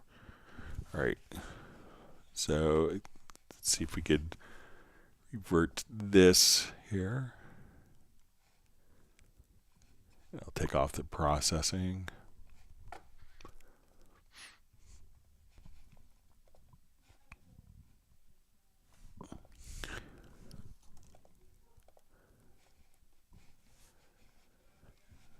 All right, and let me just... All right, so let's say we'll take... Do you recall the day we first met? That was a long, long time ago. All right, and I'll just... It was 7th grade in the school parking lot, waiting on our yellow coach to ferry us home. You looked my way and your heart shone through. It caught my breath while you called me to. All right, and I'll just, let me just mute some of the... Even now I'm so in love with you, just like the whisper of oxen. time ago. You recall the day we first met? That was a long, long time ago. So let's say we'll just start with like the standard compressor. School parking lot, waiting on our yellow coach to ferry us home. You looked my way and your heart shone through. It caught my breath while you called me to. Well, even now I'm so in love with you, just like a long, long time ago. So you say, okay, this is the vocal. Let me just turn on. Remember the day that we went, seems like a long, long time ago. And our first kiss, there was no regret, right after that Garth Brooks show. So as we kind of take this in and Told out. your daddy and he called my mom, said you were too damn good for any boy. And let's that try dumb. just, maybe there's a Vox comp as well. His words are now dead and done, and that was a long, long time ago. Now our two grown daughters are married with kids of their own, and I know your dad's pretty happy now, 'cause what began as our first kiss, You can definitely hear kind of it presence. started all of this. Do you remember the day that we met? It was a long, long time ago. Or even, let's say we want to do more. And I still love you like the day that we met. Oh, the day we first met, that was a long, long time ago. It was 7th grade in the school parking lot, waiting on our yellow coach to ferry us home. You looked my way and your heart shone through. It caught my breath while you called So me. lots of great choices to work with, and Black Valve is also an R1, but you know, any of those could kind of get the vocal more in your face.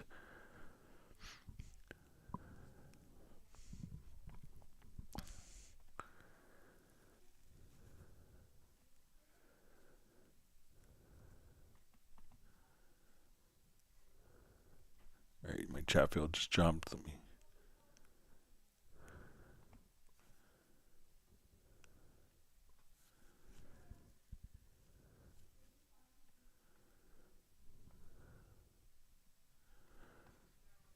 Okay, so I'm back where I was. So Graham Witcher just says, isn't this live stream just the best that's ever been on the web? 5 years now, it's still going strong. Yeah, so I guess we'll have our 5-year anniversary on the 17th, so week after next. So just grateful that I'm able to do the live streams and they still are popular. All right, we have Lawrence Koch checking in from his car in Rhode Island. Michael Teams wants people to smash the like button. See, Terry Gray says there's 107 people in here, only 11 likes. Hit the button. So maybe if you refresh, you might see some more. But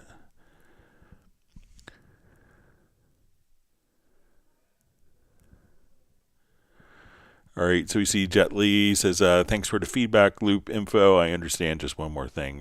Is there a way to add a remote control on external effects send? It doesn't right click. Thanks, man. All right, so let's say I have an external effect. So let's come over here and say, okay, let's get to my audio connections. Let's get to our external effects. So let's say I want to have my, let's say I hook up my lexicon.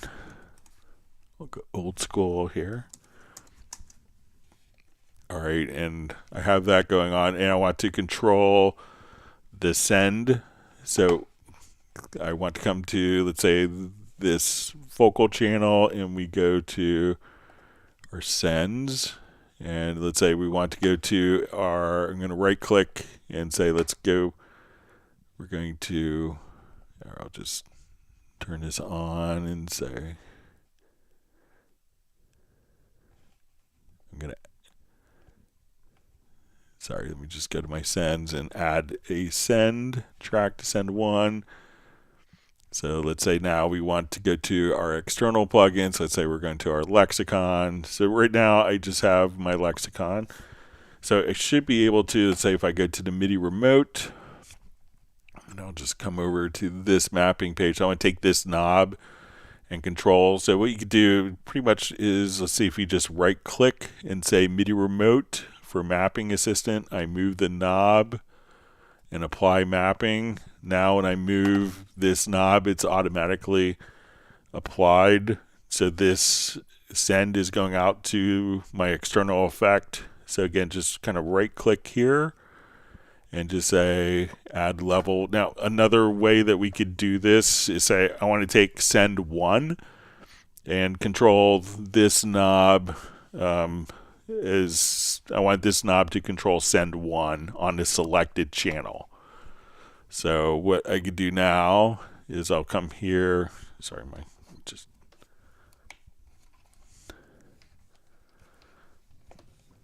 so I'm going to take this. I think my nano control's kind of wigging out a little bit.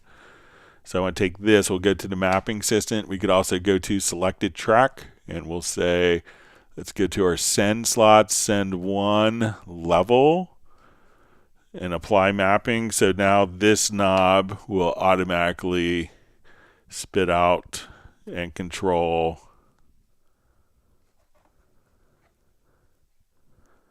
our send as well. So anytime I go to a track, I could have send 1 controlled, or you could just right click on the send itself and say MIDI remote mapping and just configure it there as well. So let me know if that's helpful.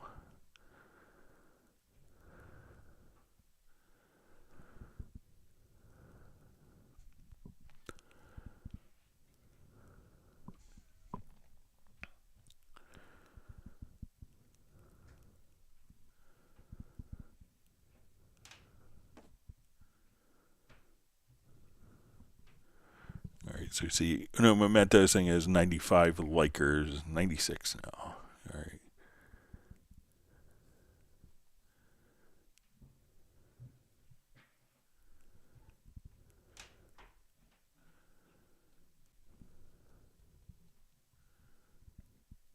Okay, Michael Teams wants people to whack the like button.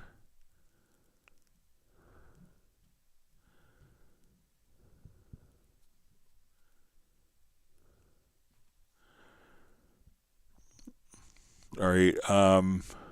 So we see from Home Studio World says, thanks, Greg. I mean, control volume of channel faders using a MIDI control. Let me see if I could just scroll back to make sure I'm remembering earlier.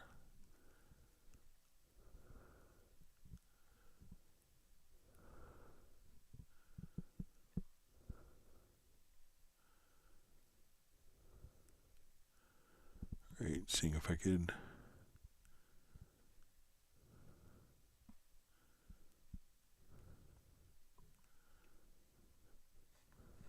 All right, let me.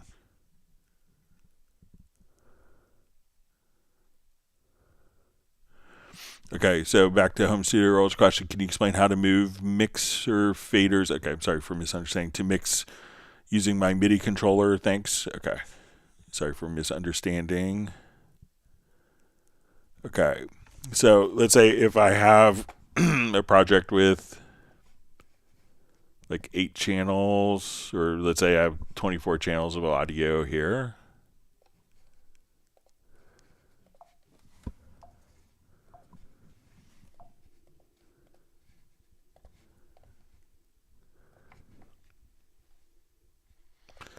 Okay, and let's say my controller here has I have 8 faders here on my controller that I could use. So I'm going to, like, let's say we'll start fresh with my controller.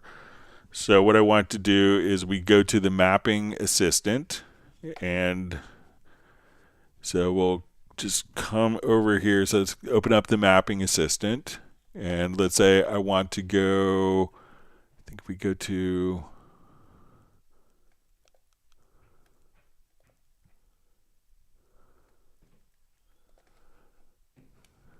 all right.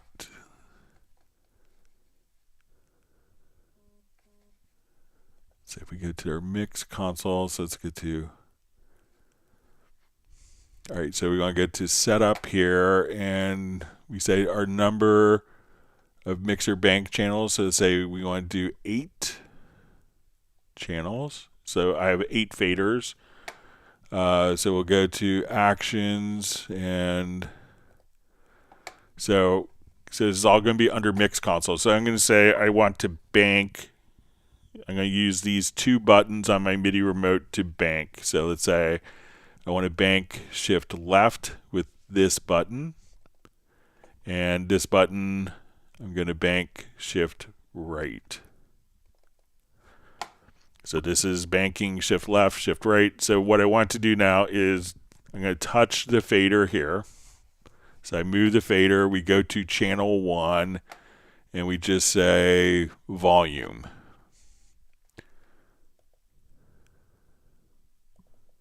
And we can apply that mapping. So let's go to channel 2.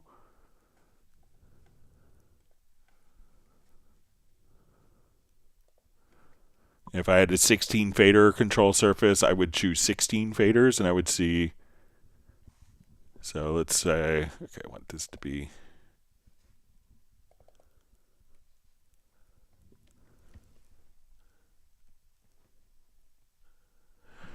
Okay, so we go to channel 3. I select, again, volume. Let's go to channel 4. Move the fader, volume. Let's go to channel 5, move the fader, volume. Channel 6, move the fader, volume. Channel 7, channel 8. Okay, so now when I go to my mixer, I move these channels here. These would all update channels 1 through 8.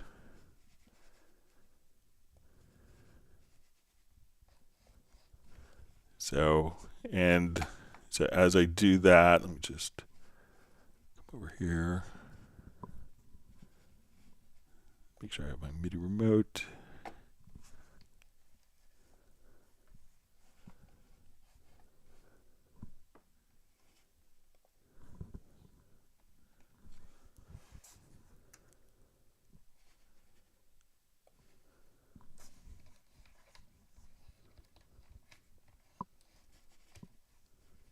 Right, so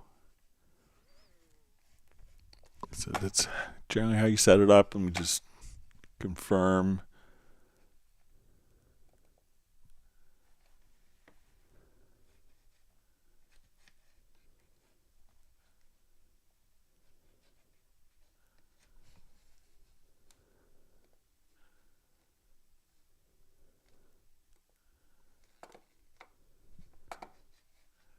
So, and then once you have that set up, then all of your channels, and like even if you have the nano control here, we can see how the mixer is set up. So I could just have channels 1 through 8, and then if I select, let's say channel 9, that would automatically bank me over without having to do anything. So now we could just kind of come right over here and use our bank buttons if we wanted to control different channels, or if we select a channel that's out of the bank, that will automatically update that channel bank for us. So give that a try. Sorry for misunderstanding your question.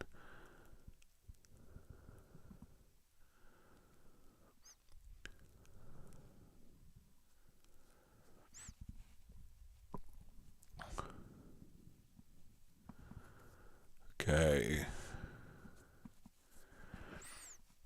All right, so we see Sable says, not sure why it's happening right now. I'm checking for updates. A connection to the download center cannot be established. Check your internet connection and try again. So also check Sable if you're in the download assistant. Let's say not there, but let's say if you're in your download assistant, make sure that you're logged in with your My Steinberg credentials there.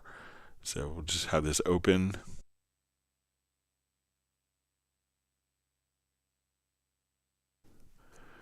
So when you get to your My Account, make sure that you're actually kind of signed up there as well.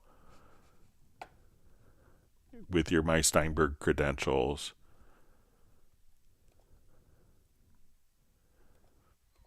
All right.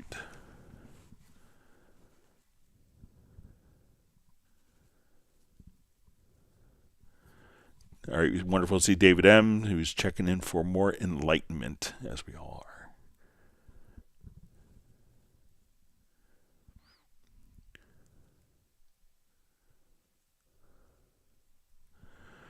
All right, Billy Felicia asks, hello, can you import channels only from another project in Cubase without all the WAV files? Example, drums, thanks. Okay, so let's say I wanted to import drums from a different project here. Okay, so let's say I have 37 tracks, so I want to go to my file menu. We'll choose import tracks from project. I'm going to select a project here. All right, and I'm going to select all of the tracks, and we'll uncheck events and parts. Okay, so this is what you want to do. So file menu, import tracks from project. You could select all of the parts. So let's say I want to do all of my drums here, so I'll deselect all, and this folder is all my drums. Unselect events and parts. You could choose to not have automation, and now that will carry over all of the drum settings without any of the drum events right there.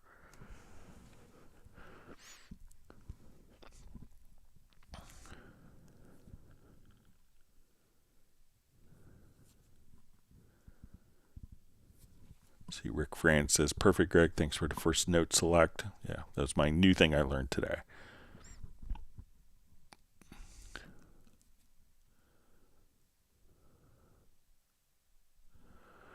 All right, so FlyV says, when I create a track, it's small all the time, no matter what track. How do I set it up so it's bigger when I create a track? All right, so let's say if I select all my tracks here.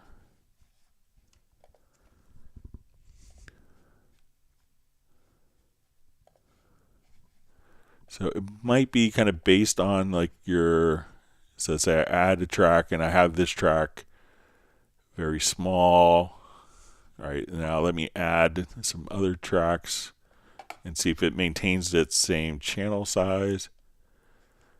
So, and if let's say I have this track really large and I go to add tracks,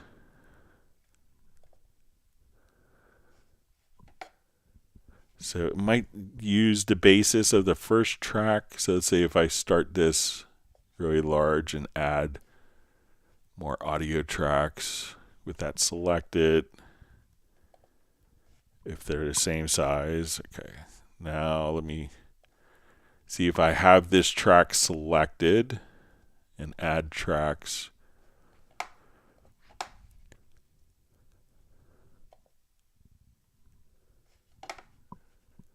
And let me just check in preferences if there's any like event display.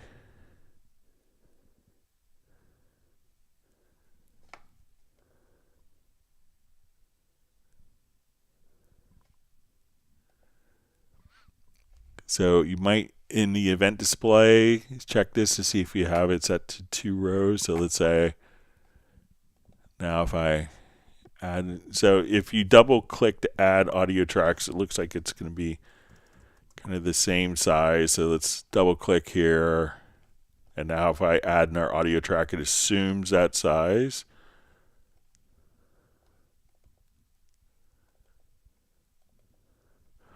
So it could be contingent upon what the previous track size was. So say I make this larger, or maybe what the first track size was. But one thing that you could do is, let's say if these are all too small, if you just grab two things, you could just grab if you hold down Control or Command, you could resize all of the events. And I think if we hold down, let me get my modifiers right. So I think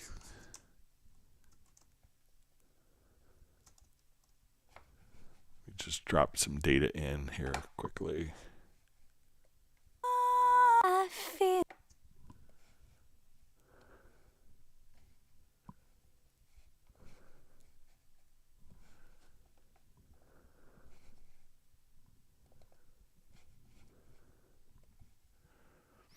Okay, so if we that modifier.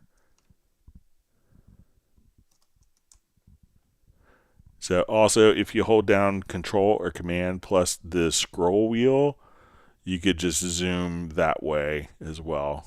But I think it might be contingent upon kind of what the previous track, the first track that you added, may automatically do that. But if you wanted to change all of the tracks, just Control or Command plus Shift and the scroll wheel, and then you could adjust the size vertically, zoom vertically with that.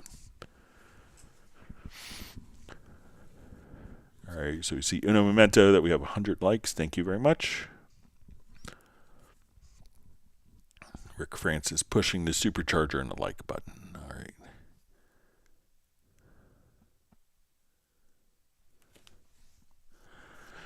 All right, Andio asks, is there a way to dissolve an audio part file, like splitting one signal into voice, percussions, bass, and melody?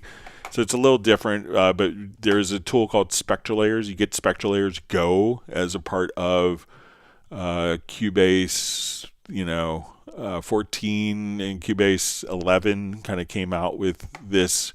And Spectral Layers Go will allow you to unmix from audio a particular the voice, and Spectral Layers Pro, you could do more instruments like drums and bass, guitar, piano, brass. And I'll just show it to you here.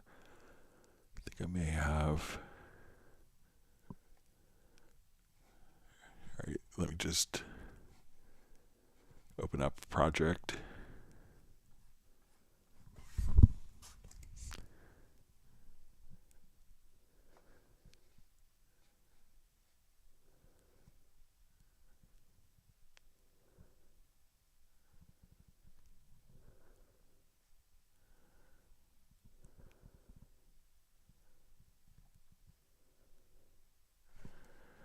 All right, I'll just show it here real quick. May have lost that project, so let me just do a new project here.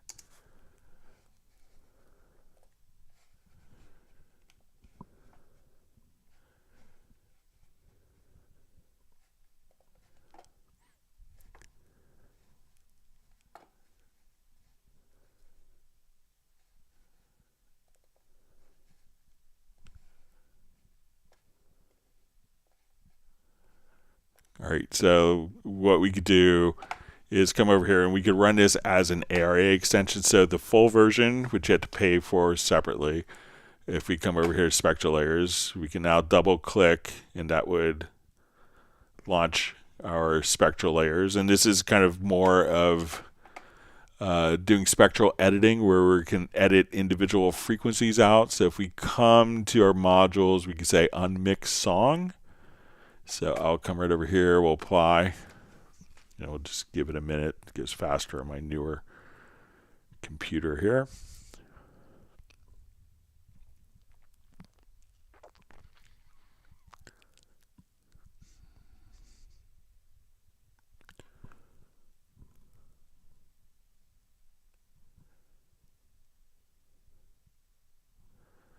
So this is, I make the analogy a lot of like taking the eggs out of a cake and putting it back into their shell perfectly.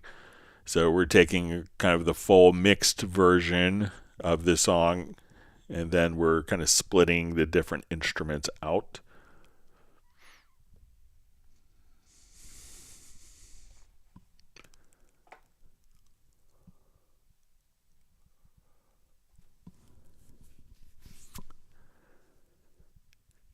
All right, just about done. Okay, so now when we want to listen to this, I'll just kind of.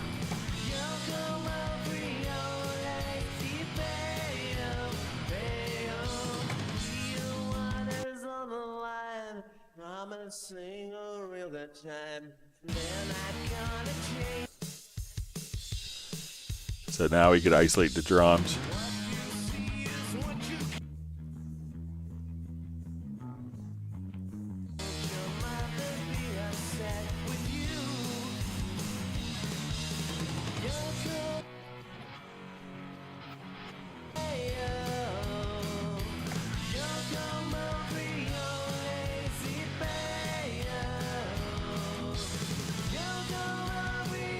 And then if we wanted like the vocals to be louder here.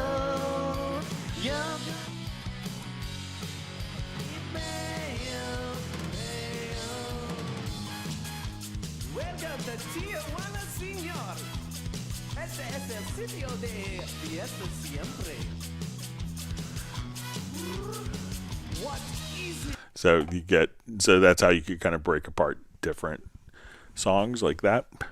So that's how you could dissolve a part. So it's a lot of pretty amazing algorithms to be able to do that. So.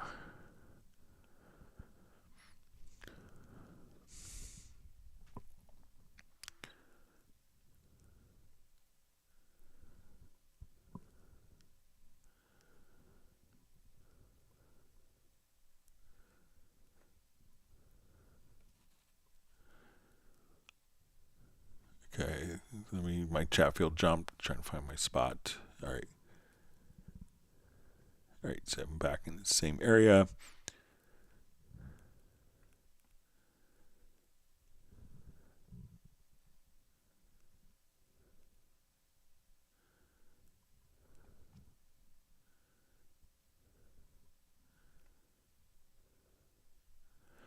So Yuval is just recommending for in your face, try running the Razor plugin with the soft clip mode on for vocals. It's a great suggestion.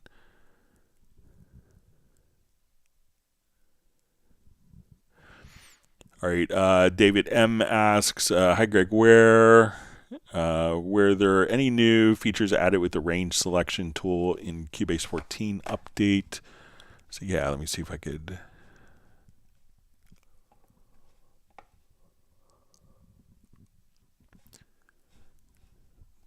I think I have a project to kind of show some of it.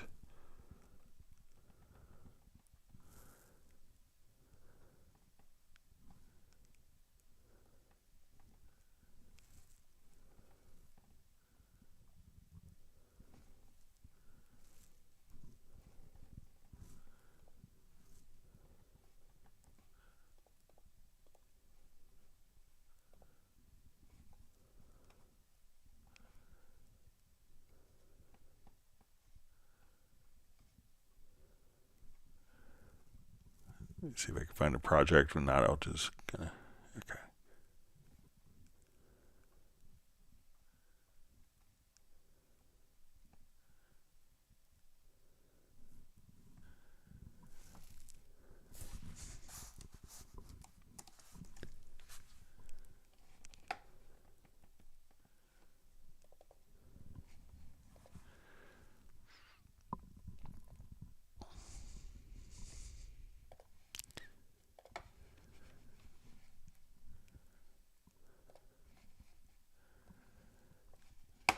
Okay, so let's come over to.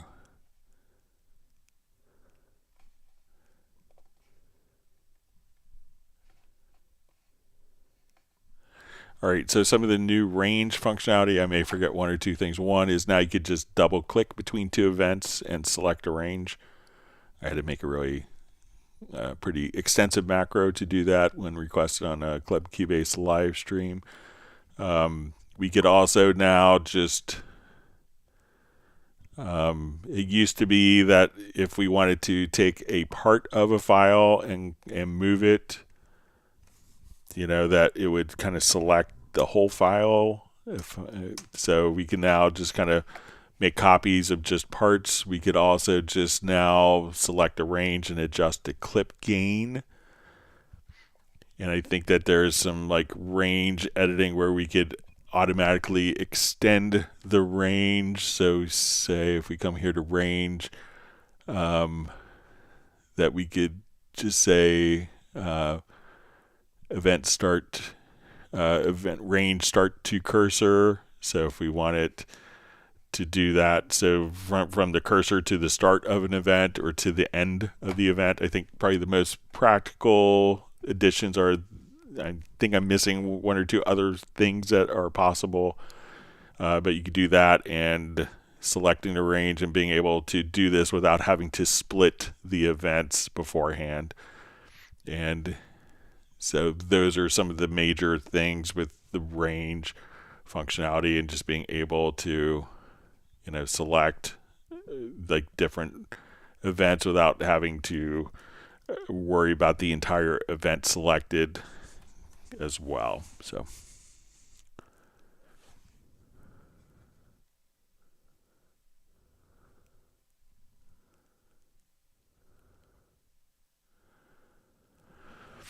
all right, Sable Winter says I have Neo Soul keys VST sound instrument that Steinberg once sold in a developer partnership and no longer sells it. What happens in May with this? I really need to keep this. So in May, it'll still work. It's going to require the USB e-licenser because I don't think that the company has migrated to the Steinberg licensing. You could check with the company, the Neo Soul keys company, to see, but it'll still work.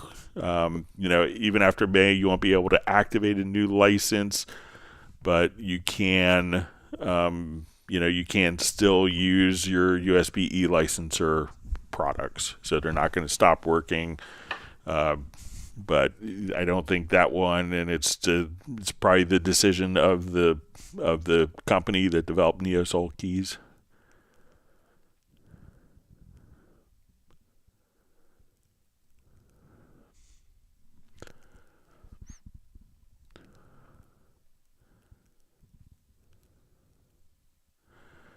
All right, so we see from Soren Greg, I recorded a friend yesterday on my USB SSD 256 gigabyte stick. Today, when I checked the project, Cubase 14 says invalid project file, CPR and the audio files in the audio folder are corrupt.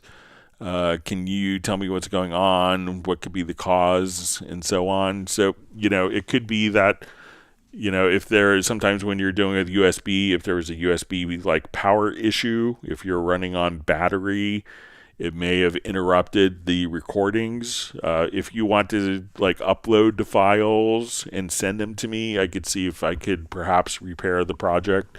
Sometimes doing it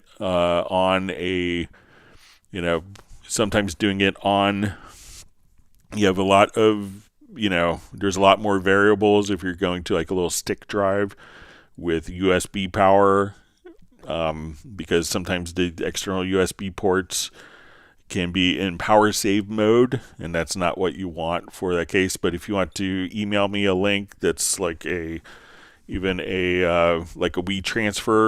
type of link, I should be able to, I'll be happy to take a look at the project for you, Soren.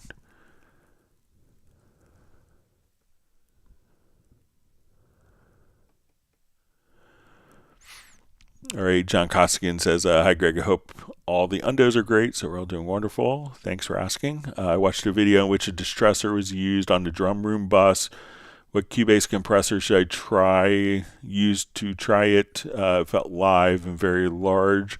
So I wouldn't say there's anything that's directly like an equivalent of a distressor. It's kind of a unique thing, but I think you could get similar things. And check out not necessarily some of, like Razor, maybe a great one to look at as well. So some of the other Dynamics plugins, I think, can probably get you those types of sounds pretty easily. So even though it's not like a typical, what you would think of as kind of in a modeling type compressor, I think you can still get the same sound, but check out some of the Razor presets as well.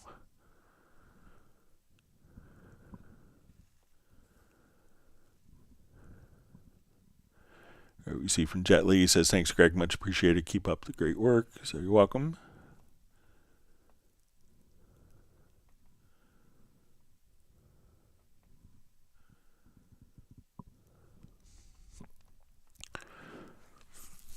All right, so we see from Sable, just says everything else except guitar harmonics, cinematique, and Wavelab Elements 10 are upgraded to Steinberg licensing. Does that matter? So I think the guitar harmonics is updated, so you may have to check your in your voucher area to switch Wavelab Elements. It's from 11 and higher are on the Steinberg licensing. So.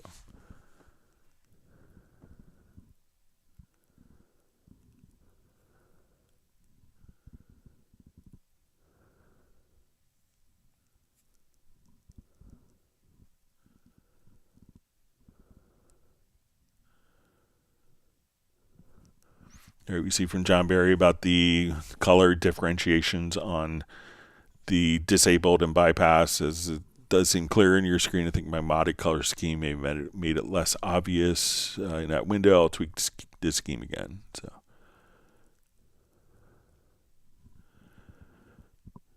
All right, so I see from Sable Winters, this is addressed to Jazz Juice, says, do you recommend purchasing a backup dongle? Can I have my backups with those licenses, or can the licenses just be on one dongle at a time? So the licenses will just be on one dongle at a time. Some people that have old dongles will transfer it to the new system, to a new dongle to keep that one fresh. I've run the same dongle on my PC for 25 years-ish. So.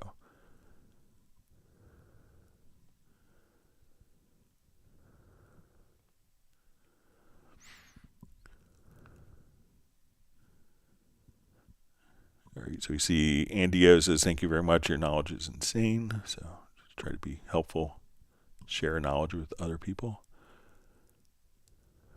All right, we see Gerald Ely has to go. Have a wonderful weekend. Hopefully we'll see you on Tuesday.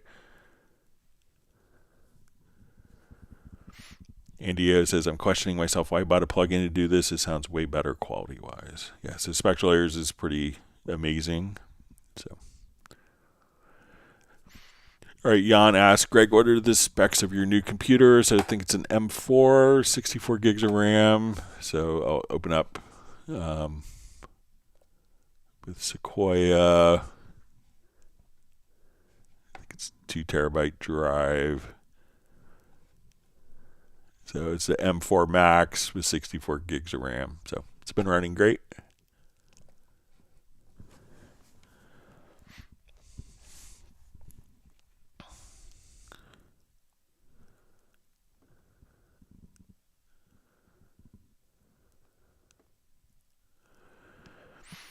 All right, we see FlyV just says, my mod wheel isn't connected to my controller in the MIDI remote section. Pitch bend is, though. So a lot of times, you could have like if we wanted to, let me just pop over, let's say like my Nectar controller. So I have like my volume control here, but a lot of times if you have something that's defined in the MIDI remote, then it's not going to kind of transmit regular MIDI information if you want to record modulation data or just move your mod wheel when you're playing MIDI instruments. So I would probably recommend that, your modulation wheel to not define it in the MIDI remote, because you're probably going to be using it more in a musical context than a controlling parameters in a plugins context. So instead of having to turn off your MIDI remote script every time that you want it to access something, to switch back and forth, I would leave my mod wheel as the modulation wheel for musical performance aspects.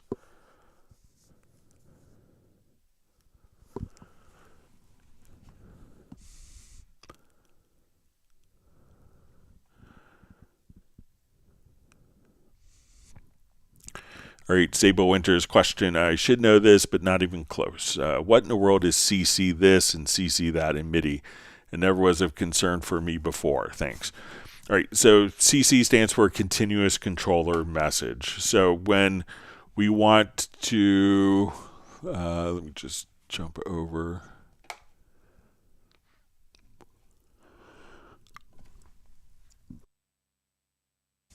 So when you jump over here, so when we have like when we look at our MIDI data here, so we could say, okay, I want to look at my, let's say my velocity data. So we say, okay, here's the velocity of how each note was played. Now I want to take this particular part and I want to record like MIDI volume messages. Okay, so there's a whole list of MIDI continuous controllers. So if I want to come here, we could click on the plus sign and we could see, okay, like most common ones would be modulation, breath control, foot. We can see sustain, balance, expression. So those are very common ones. But there's 100. MIDI is always going to be a binary thing. So there's going to be 128. Is a number you'll see just because of the binary nature of MIDI. So MIDI has 128 notes. You have 128 velocity values, 0 through 127. There's 128 MIDI continuous controllers. Now, controllers could be just doing stuff like, okay, I want to be able to draw in volume. So we see that the velocity is actually a part of the MIDI note message. But when we come here to, let's say, main volume, and different MIDI messages will have specific functions. So CC1 is going to be modulation. CC7 will be volume, CC10 will be panning, CC11 modulation. So now if I draw in this data isn't tied to notes, but as we play it, we will come right over here and we'll hear the volume change as we come right over here.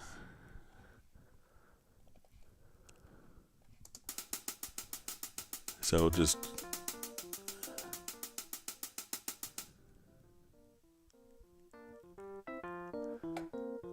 now, if I'm working with like an orchestral piece, depending on the information here. So let's say I'm listening to this cello, and we're playing, and so we'll come over here. Some of the patches to make it more realistic. So if I come over, let's say, okay, I want like a legato patch. I would use the modulation data to kind of change the dynamics. Now, if this was an organ patch, what we could do is use modulation. So let me just load up a quick organ. So now if I play back an organ sound here,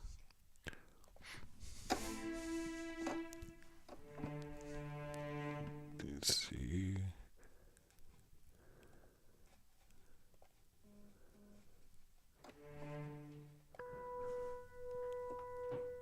Now we could use like the modulation data to change like the Leslie. So this modulation data will do that. So when we look at MIDI continuous controllers, they're just kind of ways of generally adding more expression. But we could think of this as almost like a language or a set of instructions. So when we go to a MIDI remote message here, and I want to say, okay, I want this parameter to control something, what we would do is we need to define kind of what language each of these controllers is talking. So I could take one of these knobs here and use a MIDI CC message as the language for this knob to communicate with a parameter on a plugin. So you hear MIDI CC kind of used a lot. So it kind of started off as being a way to make MIDI more expressive, more musical, but it's also kind of like a communication protocol, a language within MIDI itself, so that, if I wanted MIDI CC 95 is the message that is sent from here to control a parameter. MIDI CC96 may be a message that's sent from here to control a different parameter. So it's just telling it like what language or what conversation to listen to with the MIDI CC messages. So I know it could be like overwhelming first dealing with kind of the whole language of MIDI, but hopefully it makes it a little easier.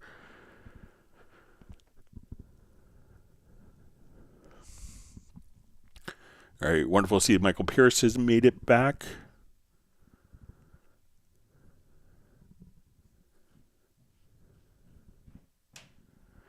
Okay, so I see Soren will send links. Thanks for that. I'll be happy to look at it.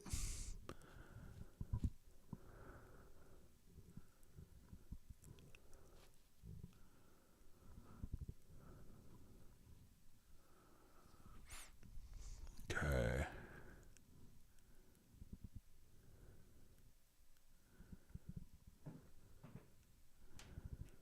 All right, we have Hamo 1974 sending greetings from Finland. Thanks for joining us.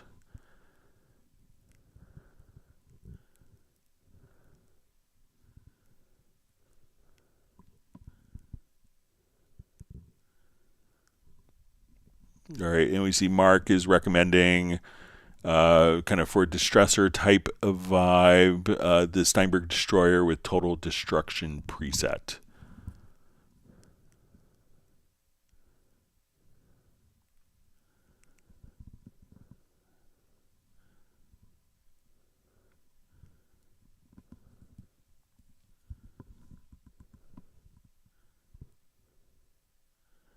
All right, so we'll try that. So we see John Koskinen says, thanks, Greg, for the compressor distressor tip. Razor sounds like it's the gentle, nuanced mayhem I crave. So, yeah.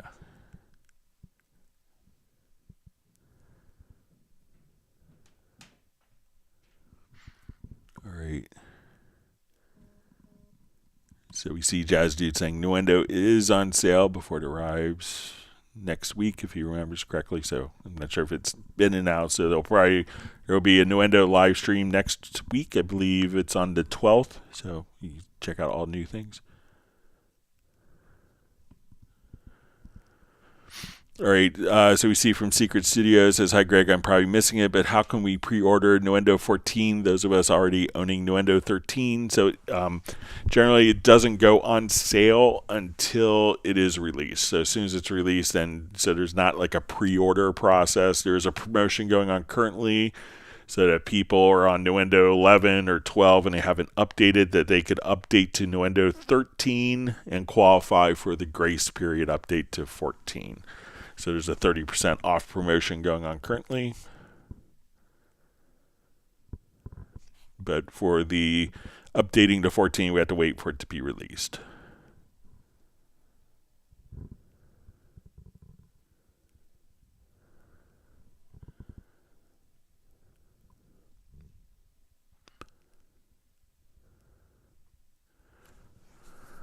All right, so we see John Barry just says, hi, Greg, the input transformer presets we created for my pad switch, can I assign a key command to switch these?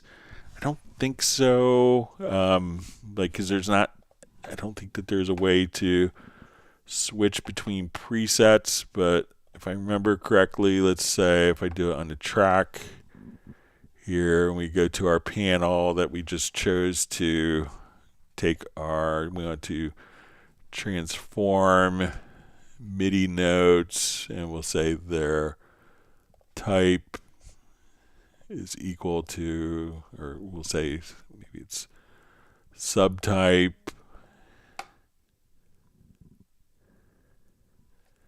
and we want to add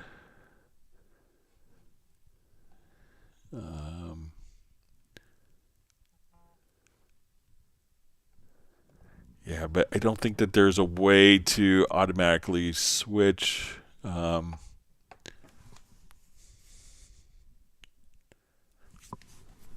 between the presets here.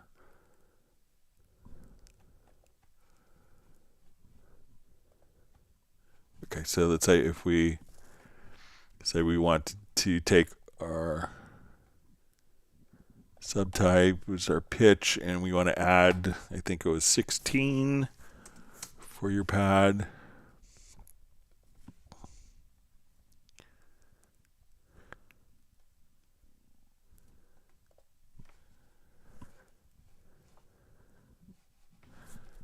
So let me just see. I don't think that there's much key command control. Let me just look for.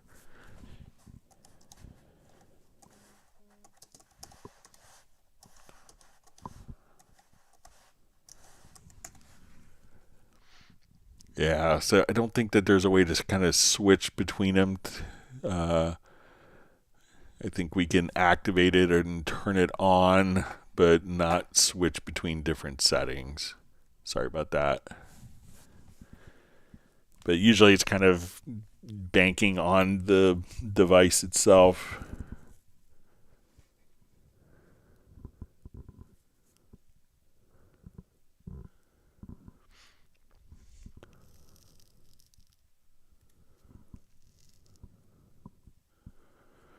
All right, so we see Fly V just saying great modulation in CC info, Greg.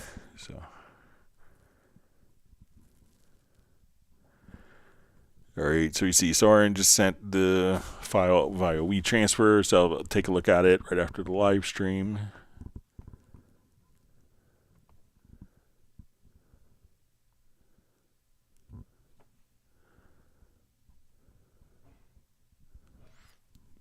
All right, so we see Jay just saying that Monday would be great. So yeah, maybe if you want to set up a meeting at 10 a.m. Eastern, U.S. Eastern time, that should be good for me.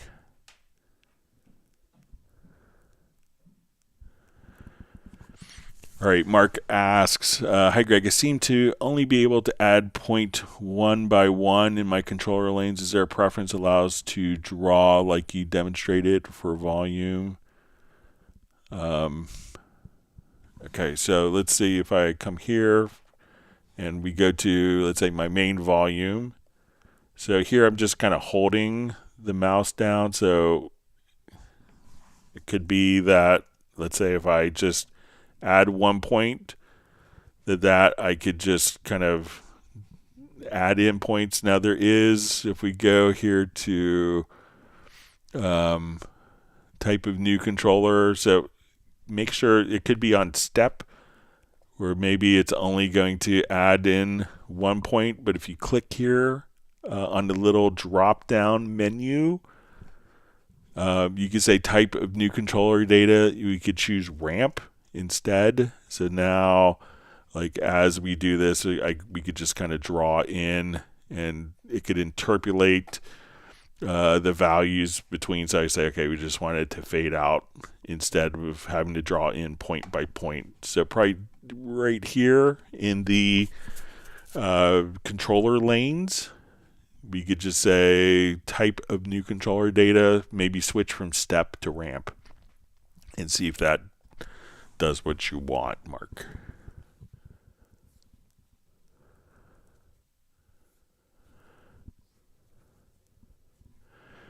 Okay, so you see John Barry just says, hi Greg, with Model C Hallian instrument, when you bypass send effects, you get no sound at all. Why is that so? All right, let's take a look. John is good at finding all these things. All right. All right. So I'll do it with Hallian 7. So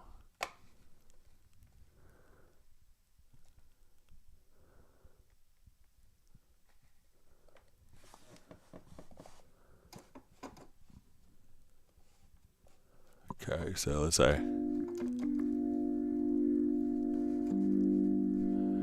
All right, so I have that.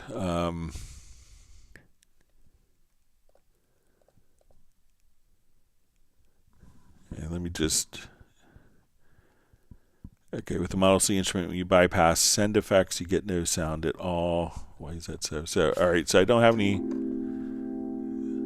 Let me add a send effect to this. All right, I'll just put a delay on.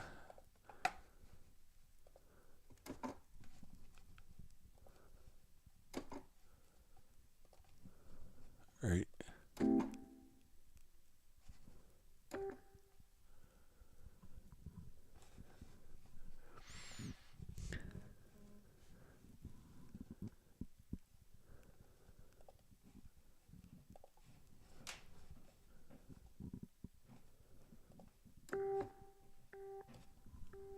All right, so I have my delay. And I'll just speed it up here for...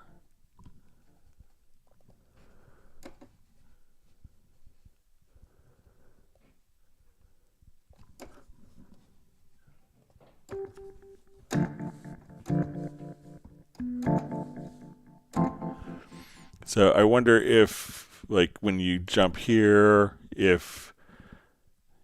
So, all right, so it says when you bypass send effects, you get no sound at all. Why is this? So maybe it could be that the preference is set. So if you go to settings, I think you got a project and mix console. There's the enable record on selected instrument or MIDI track. So maybe when you go to bypass, so let's say if I'm here and I bypass, and now I turn it on.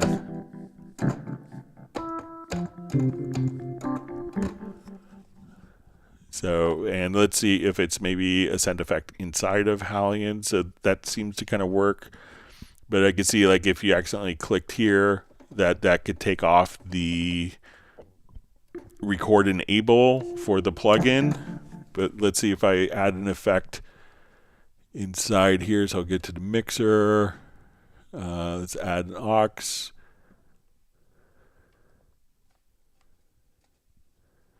All right, I'll take off.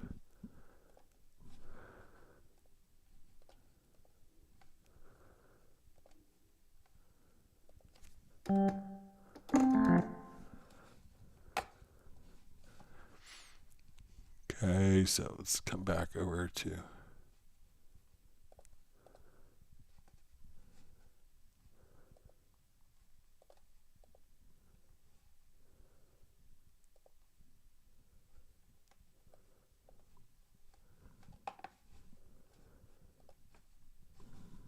Oops, sorry.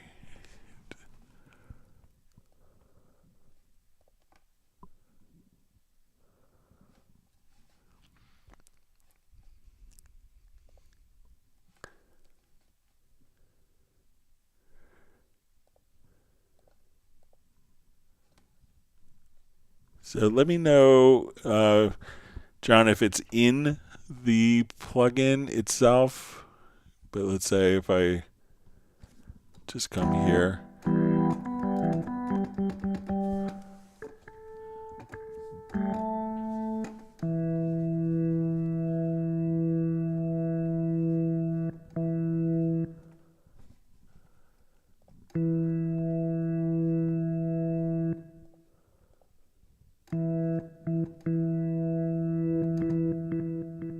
So there's my delay. And I'll turn this off.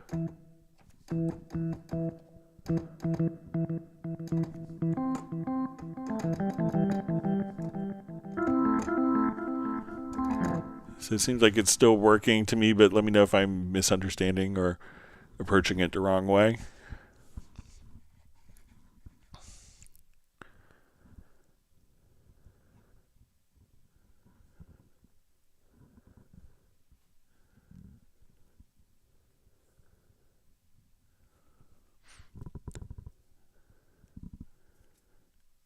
Okay, so we see Mark just mentioning that with probably his MIDI CCs as Quanti was activated. So.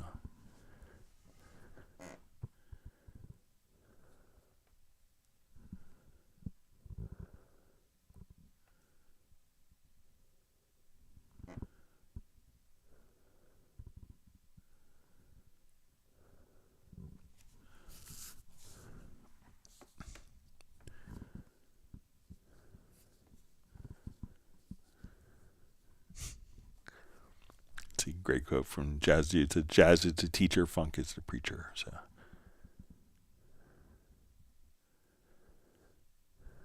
okay, so we see John Barry says, sorry for that's inside of Hallion Sonic. So let me try it in Hallion Sonic here quickly.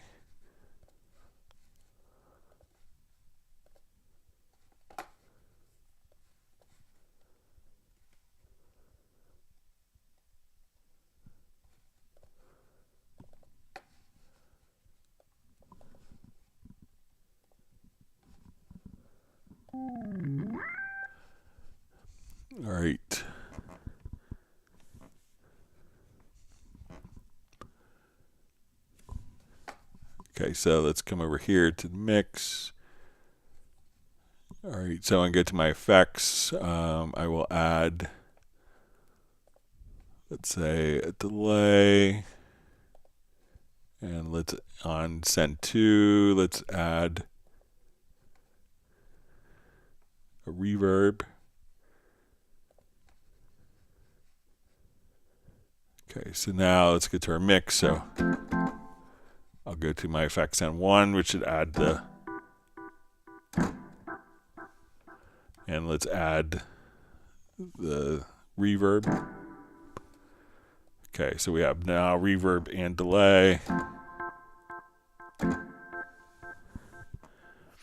Okay.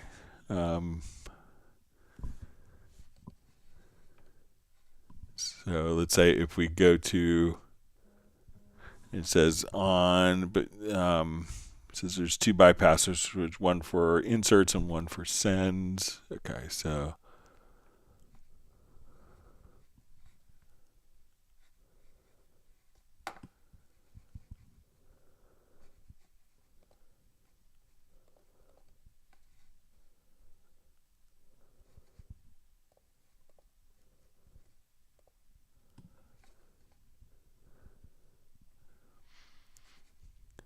okay, so let's say if we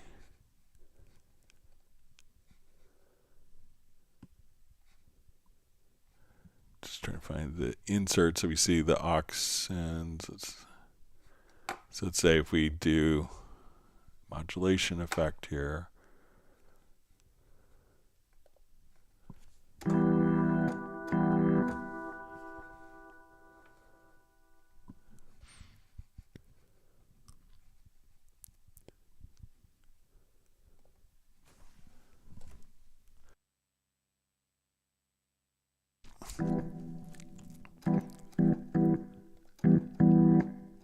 So is this the bypass switch that you're...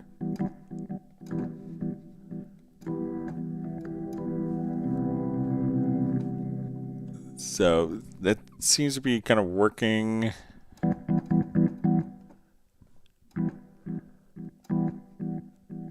As expected for me.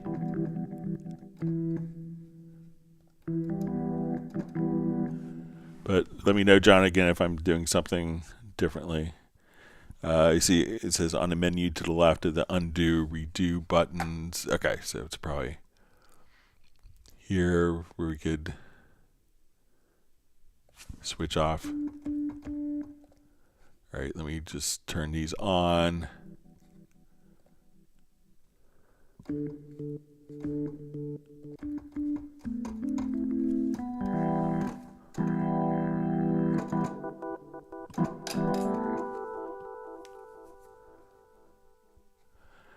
So we see that we could switch off all the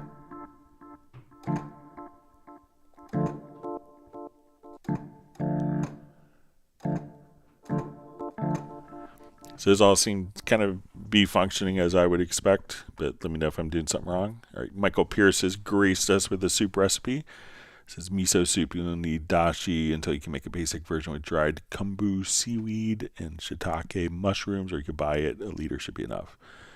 Soak wakame in cold water for 10 minutes. Dashi to rolling boil and cubed silken tofu, then wakame. Reduce heat, loosen it. Loosen red and white miso paste in some dashi stock. Plus to soup, turn off heat, and chopped scallions. Sounds great. Thank you for sharing.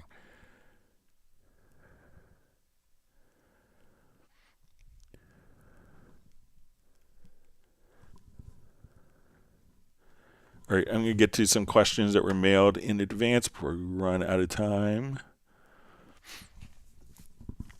All right, first question mailed in. Hi, Greg. After installing Wavelab and Sequoia, I noticed that this little menu bar while launching it, I didn't remember this being there before. What's it about? It goes away when Wavelab is quit. So sometimes when we go to a program, and you'll see it on like a DAW program, you'll see like the little microphone come up. Let's see if we start Wavelab. You may notice it, and it's just like the Mac OS permissions of how it's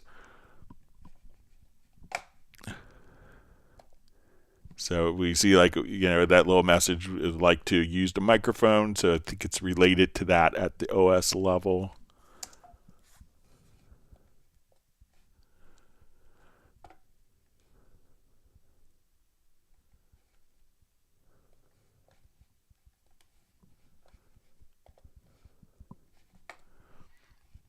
All right, so let's say we open up.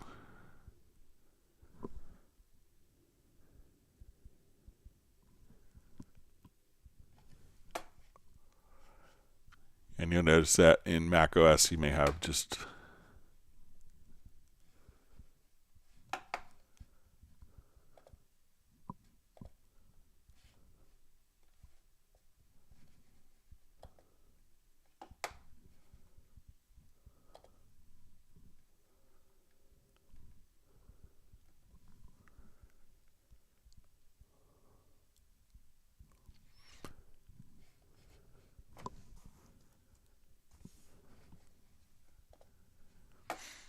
all right, so you may notice like in the upper areas here, and it's often when we're, want to grant user permissions on Mac OS. So you could just access kind of like the microphone settings there. So that's an operating system level thing, and sometimes it could be used to turn off like different modes so that it could cut down background noises while you're working. So if you're doing like more like Zoom calls, like the noise cancellation, that's what the intended function of the microphone is going to for that you see in Sequoia. All right. Hi, Greg. This may be more question for outside the Club Cubase Hangout. Easier just to email me. I'm having some trouble with Very Audio with a vocal where anytime I could try to edit the Very Audio, it would freeze Cubase. I looked online for someone. Said the solution was to go into Library Preferences, Cubase 14, and rename it, and that would work. I tried this and then opened Cubase and basically restarted Cubase to default settings. So my color setup was off and all my key commands I've made over the years were gone. I panicked and went back and named the folder Cubase 14 again, but it didn't work. How can I get all my personalized settings back? I open up Cubase 13 and it is still fine. It has all the presets and the color setup, but not 14. Is there anything I could do to get this back? So what you can do is just go to Edit menu. So open up your Cubase 13, go to your Edit menu. You can manually copy the files over from your preferences in Cubase 13 to Cubase 14. Another method to do that is just to go to your Edit menu to the Profile Manager.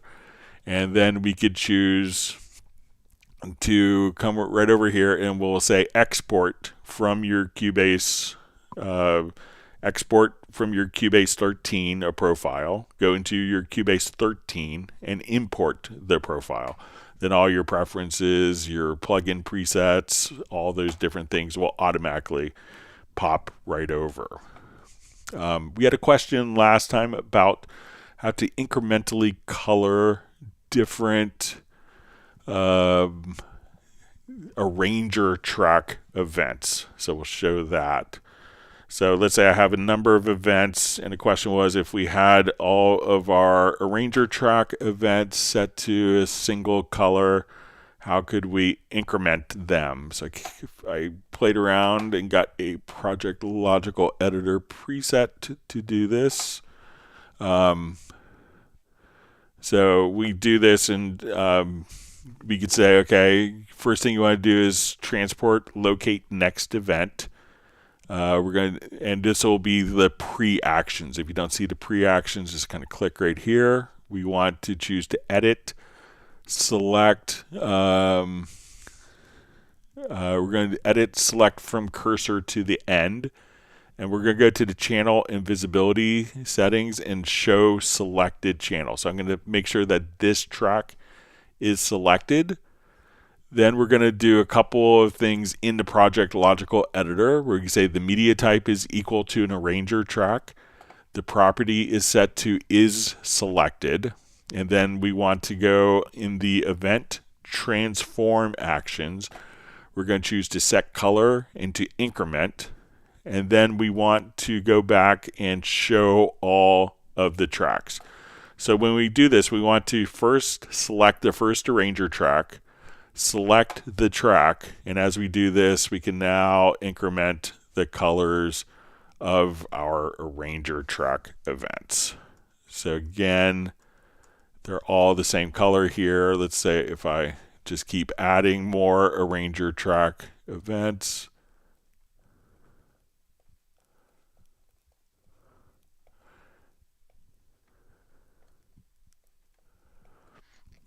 so if they're all the same color, we can just increment through the track. So you want to make sure that we start off to the left of the first event. We're going to select the very first arranger event. And we notice that none of the other events will be affected by their color. And we could just come over here, apply, and that will just automatically increment the colors of the arranger track events like that.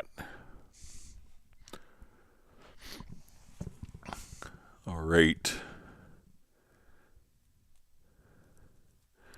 And we had a question of how do you save the samples of a custom Groove Agent kit to a preset folder. Okay, so if we have a instance of Groove Agent here,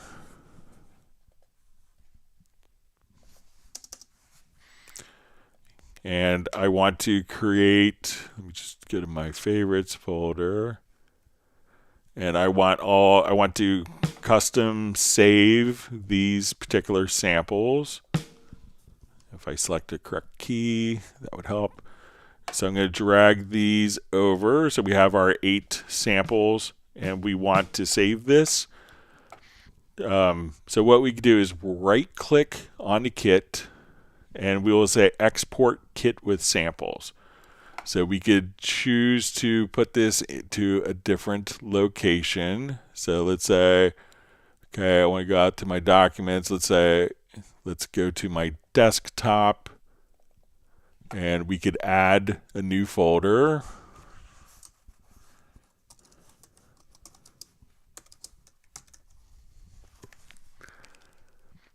We'll hit OK. So as we do this, we want to, give it a name. So we'll say March 7th, 2025.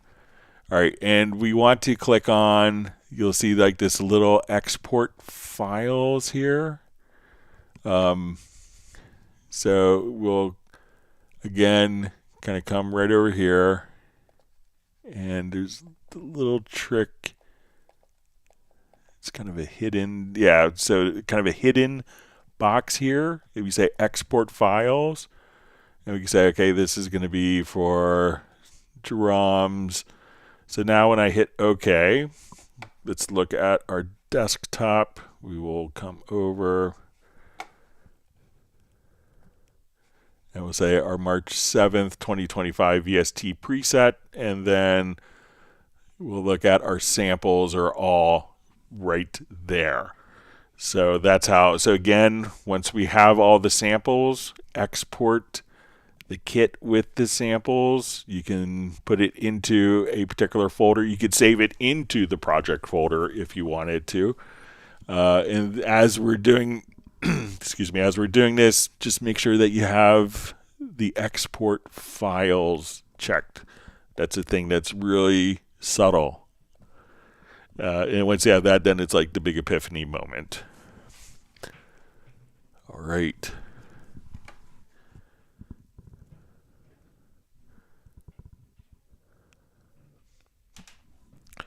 All right, and we have another question with this. Hi, Greg, in Groove Agent SE, there's an area in a browser tab towards the bottom with a field that says select destination folder. I've included a picture. Can you describe what that is? Let's take a look. So I think it's when we're actually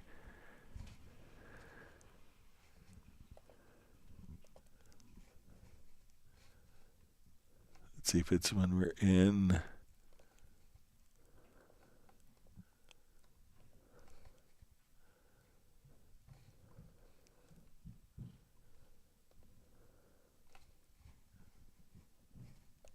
I think it was showing it kind of here. Let me see if we unlock. Maybe it was when we see the import kit.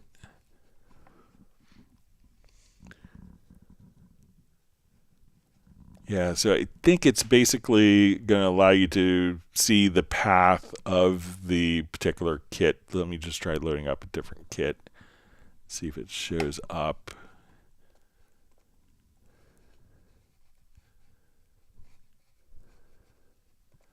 The instrument editor. I'm sorry, I'll relook at the picture. The picture didn't carry over when I copied it over. So, but I'll answer in the email. All right, so we had a question. Hi, Greg. I got a new computer, and for some reason, the hard drive is not big enough for Cubase, even though it is 1 terabyte. I installed it on Drive D, and now I'm getting an error message with media server 093 not registered. Is there a fix for this, or do I need to uninstall and then reinstall Cubase? So, Cubase, if you have a 1 terabyte drive, you should be fine. I would say, if when you install, you could choose to have all the content moved over to another drive if you're like really limited on space. But Cubase is probably going to be 30 gigabytes, so you should be able to fit like 33 Cubases on your drive, 33 Cubase installs. What I think that message is, especially if you moved it to if you installed your Cubase on the not on the system drive, it may actually be the media bay. So I would go to the Steinberg download assistant. I would reinstall media bay, and if we come over, let's just go to steinberg.net and take a look at it. And when we go to the support,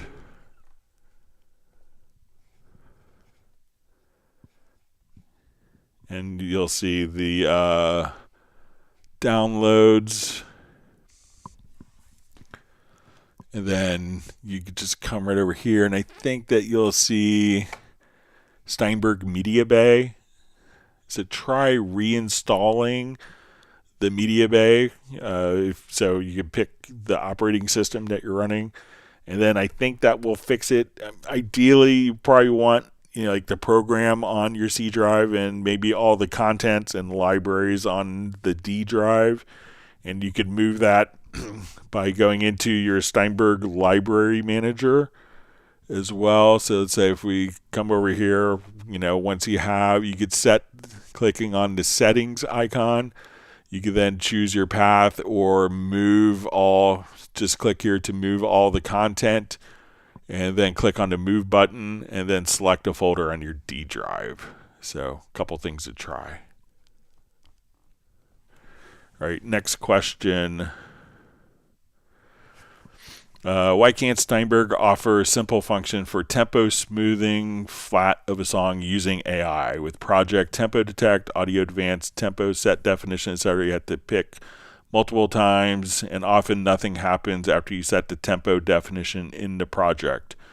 Even after the audio files show this W at the end, the tempo display is still controlled by the tempo track.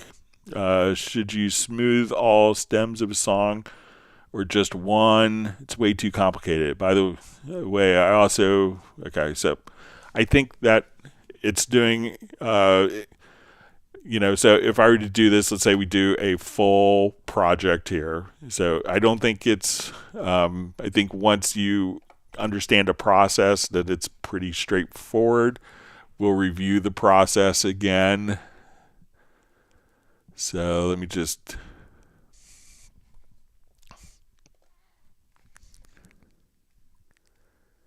I'll just do it on a multi-track project here.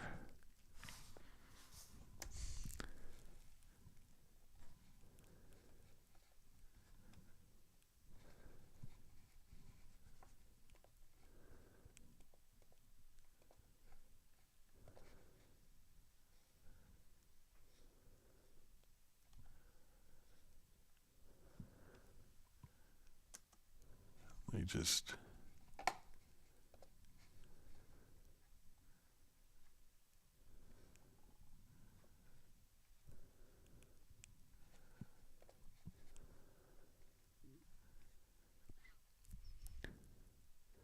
right? So if you just think about actually what you're doing is pretty complex stuff. All right, but let's go over the process here. All right, let me just.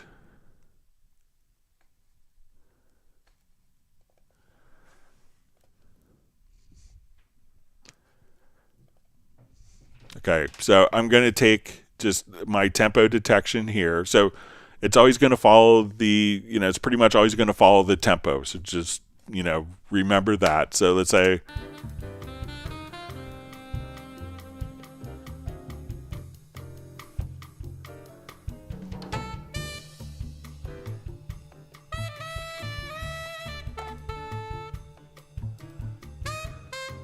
all right, so I'm going to take like my drum overheads. I'm just going to find something that has constant audio like from the drums, and I'm going to do a tempo detection.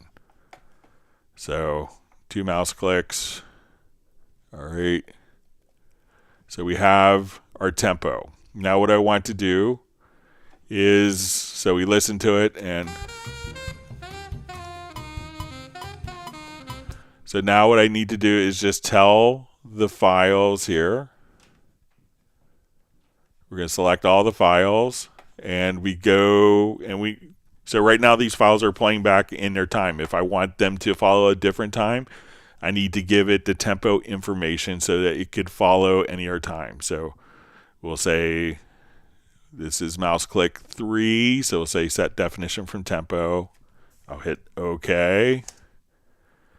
It's going to write that metadata into files, and now what I could do is just simply come right over here, and I could just tell it turn the tempo map off. So let's say click 5.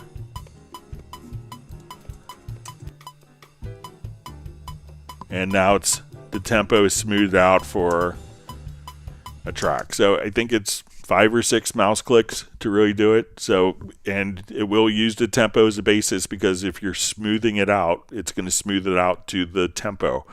Do you want it to smooth it out to a random tempo, or do you want it to smooth it out to the tempo of the project? So I don't think that's too hateful a process for what you're doing. So maybe just get familiar with it. But as you can see, it's just a matter of a couple minutes to do something.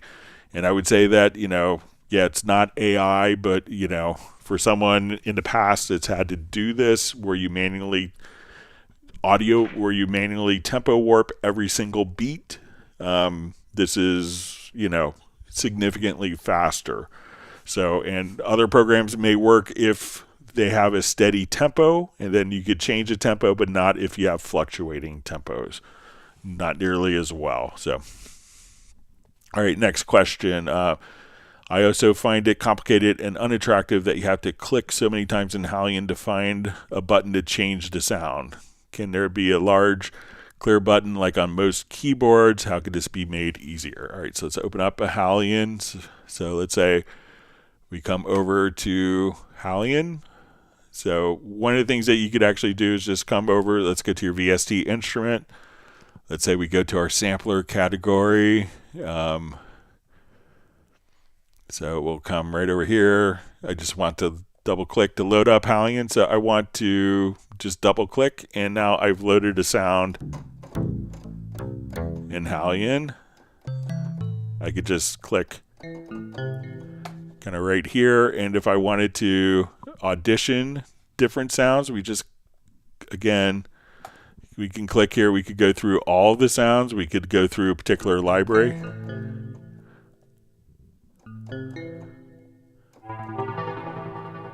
So just click on the name.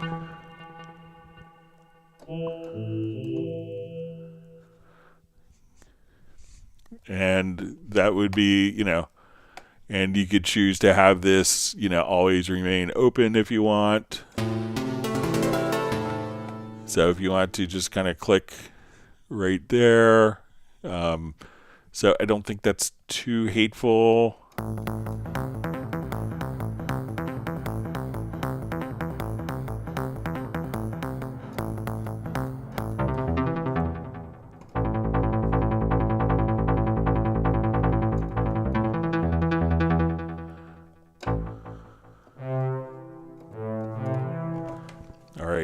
let's move on. Next question. So you see, hello, Greg. Question: is there a way to convert drum stems into MIDI? Very audio doesn't work for me. And independently of that, can you display a WAV file as a background in the MIDI editor? And can you assign the MIDI notes with a waveform or vice versa? So let's take a look. Let's jump back to this project.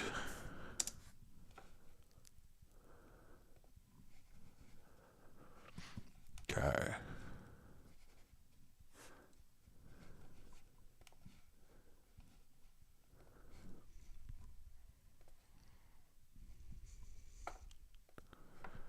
All right, so let's say I wanted to take my drums here.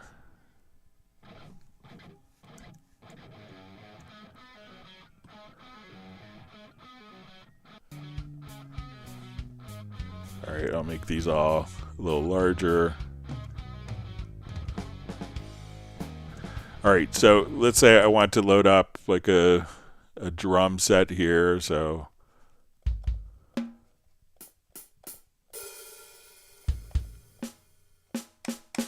okay, so I have a drum set. So what I could do is just come right over here, and kind of the beauty of this is now, so don't use Very Audio for this. Very Audio is going to be for more melodic, but if we get to hit points, so I'm going to have this drum track selected here. So we'll edit our hit points, and we want to just kind of look at it and find kind of like the threshold that's appropriate. So maybe I don't want the tracks that are bleeding through, and we could also adjust the intensity of that. And we'll see this little create tab right here. So now we'll just say, let's create MIDI notes. I want to retain the dynamic velocity. I want to put it on the first selected track, and I want to put my kicks on C1. So now as I come here, we're now triggering. I'll mute my kick drums and audio. And we're now just listening to the kicks in the MIDI. Now let's say if we want to do the same for the snare, just double click here. Let's adjust our threshold so we're not getting like the hi-hats or the kicks that are bleeding through. I want to create MIDI notes, and let's put these on D1. So now I can mute the kicks and snares from the drums, and they're all just in MIDI.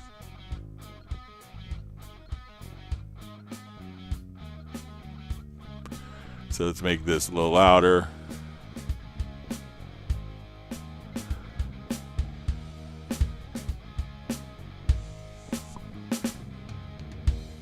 And if I wanted to combine those two to see if they sound fine together, we'll just come right over here. So now we're hearing both the audio and the MIDI. And I could take this snare and say, okay, I just want to come here. Let's tune the snare.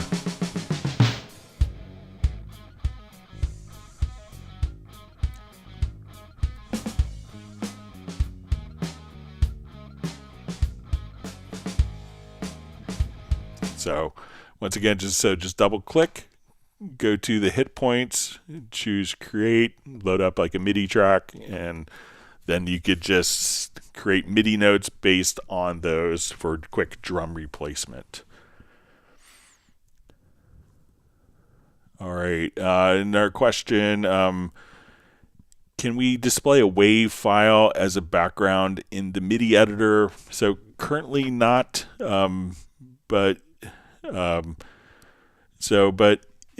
think it's pretty easy to, just come over here. So if we hit like Command or Control Shift plus the letter I, we can just simply move like the MIDI editor like right in the middle and be able to see. Let's zoom in so we could see exactly what the MIDI notes are and where they're aligned, just using the in-place editor. So we could so while it's not superimposed visually, you could very easily see how it's lined up, and you hit Command or Control Shift plus I to turn the in-place editor on and off.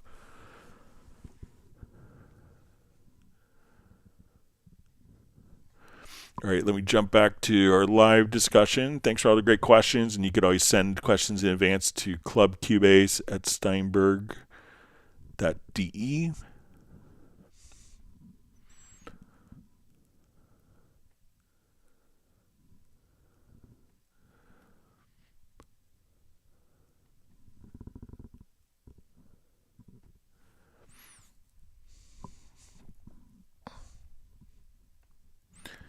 All right, so you're seeing Michael Pierce says, that moment you install everything on your new computer, realize that licenses aren't there. Forget to plug in your iLock in. Yeah, I had to do kind of different licenses for the Yamaha for Tuesday's live stream. I want to thank everyone for coming over and checking out the Yamaha ESP live stream. It was a lot of fun seeing everyone there.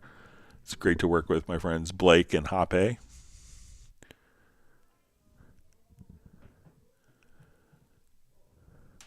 All right, so we see from Lawrence, just says, Greg, one more question. Using spectral layers to get a transcript of the vocal. How do you get that transcript out into text file of some sort? All right, so let me just put, I'll just do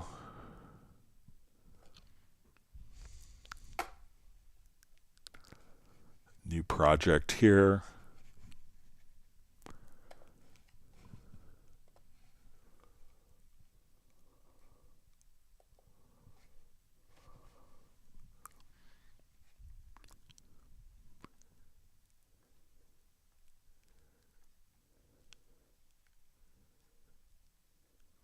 All right, so we'll come here. So let's take a look at this. So, we could do like transcription inside of spectral layer. So let's double click on this file. I'm going to select the file and we'll go to our extensions. So we'll see spectral layers. So now when I double click, all right, so we'll see our voice here. So let's go to, I haven't done this in a while, but let's see if we go to,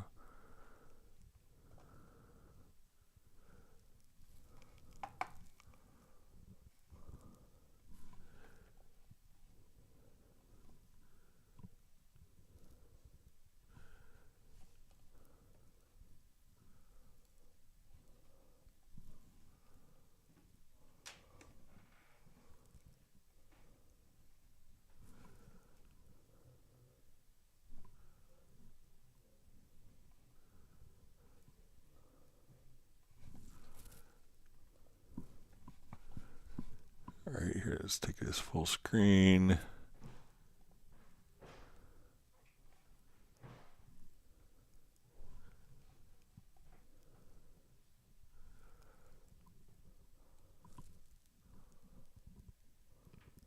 don't think it's in there. Let me just,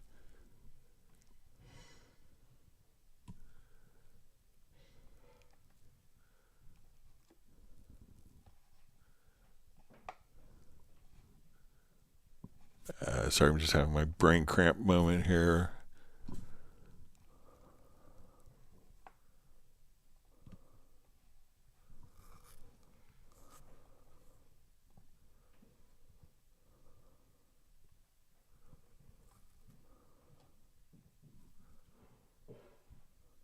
It's not in one of the modules.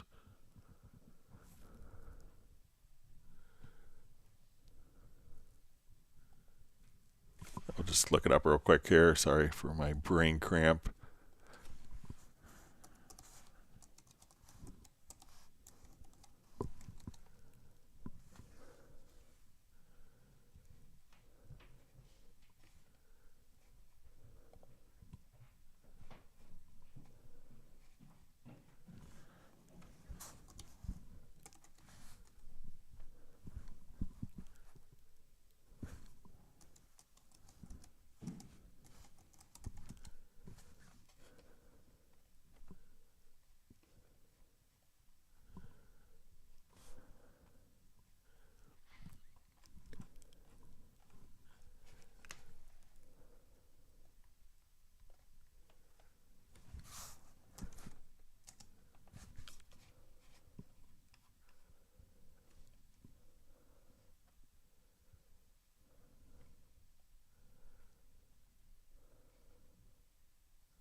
right, let me just...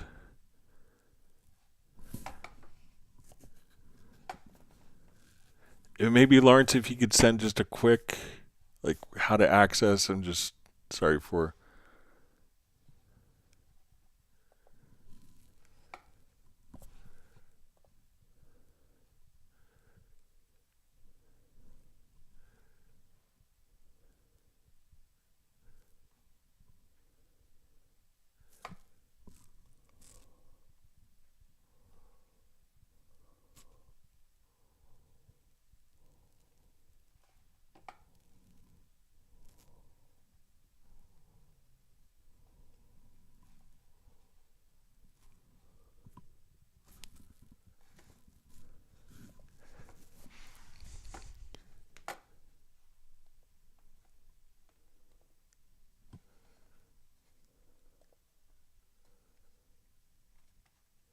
Sorry, maybe, Lawrence, if you have a chance, just send me, like, how to start the transcription, to transcribe.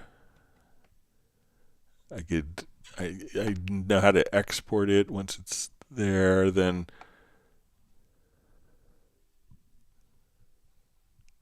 But yeah, maybe if you could just share that, just help me with my brain cramp, then we can see if we can get it in today. Sorry about that.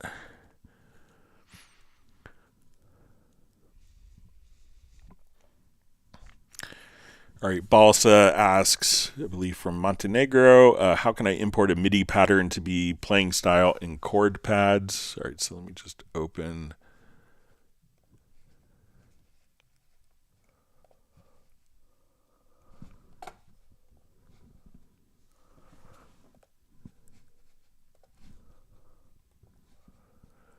Okay, so if we come here, let's get to our chord pads. So let's say I'll make this active. Okay, so if I like this particular pattern, we could say let's go to playing chords, and then we could also have a pattern, and then we could just drag this MIDI part as the pattern. So now when we come over,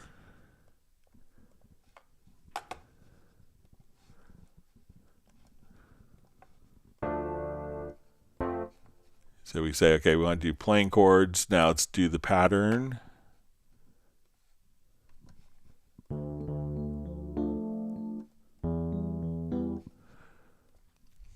So again, just kind of drag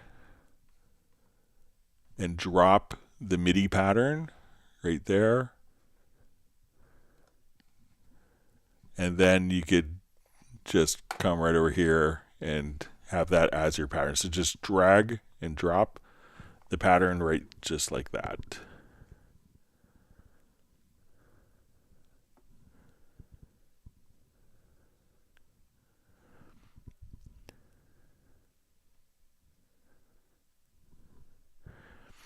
All right, so you see John Barry just says, I really like the new score editor. I now keep it open whilst editing MIDI notes and helps keep them musically relevant. Really nice. Yeah, so they did a great job on that. I think we'll see more features coming all the time with that and coming up.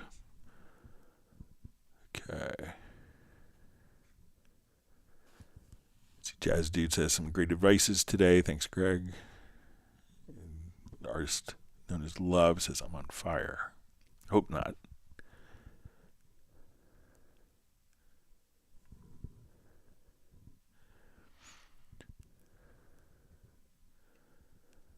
And Artist Knows Love wants people to hit the like button.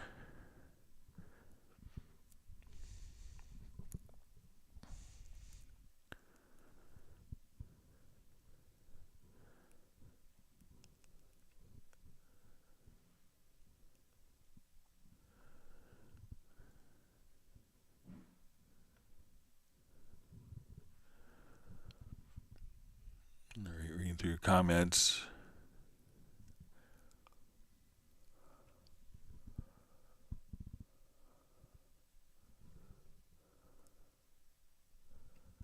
See, Michael Pierce says Tuesday's stream was really interesting. So yeah, it was great to do a demo with my friend Blake. We used to do presentations together all the time.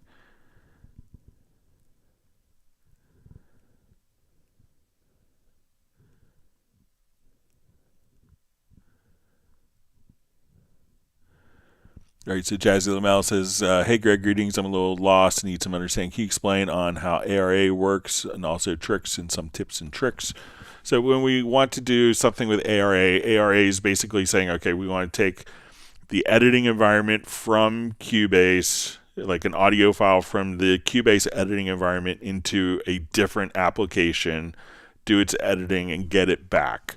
So when we want to do that, we would just come over here, and ARA is an extension, so we could do it on, we could select the track or the event if we want, go to extensions, and now we could load this into spectral layers.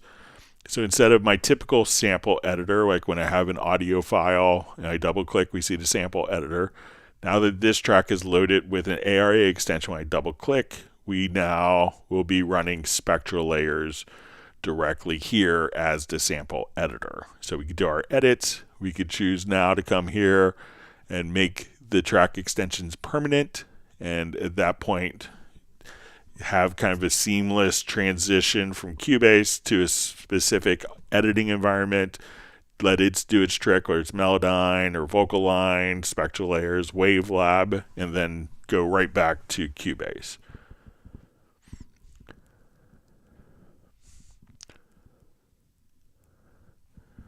See, Ronnie Martinson Bonde says, thanks, Greg. I have to leave. Many useful tips today.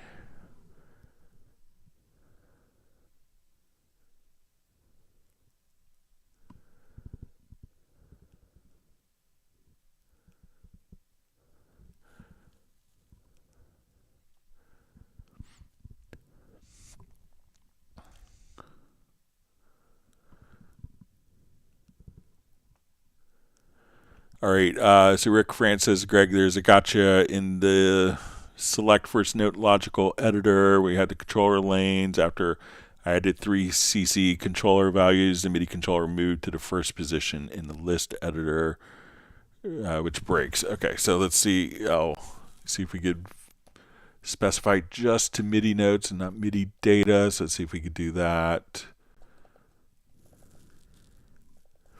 Okay, so I'm going to draw in some MIDI CC data here.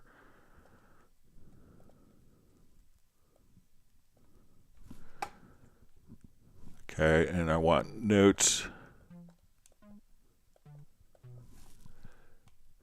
Let's get to the logical editor. Okay, so we want to select notes. With the event counter, I will draw in some more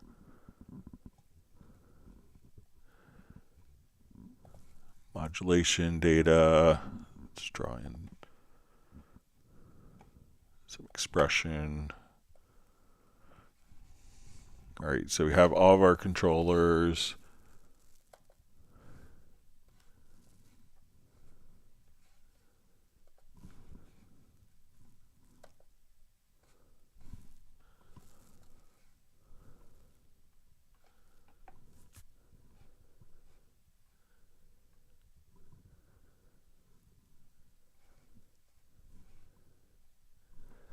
All right, so let me just make sure I don't have anything else selected here.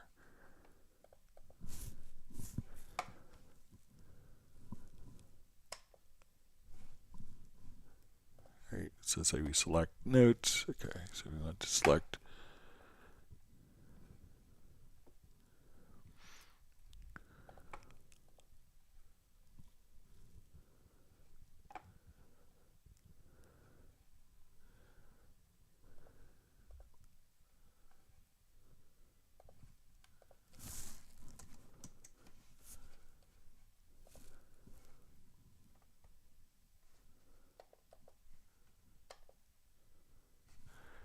All right, let me just look at it in the list editor here.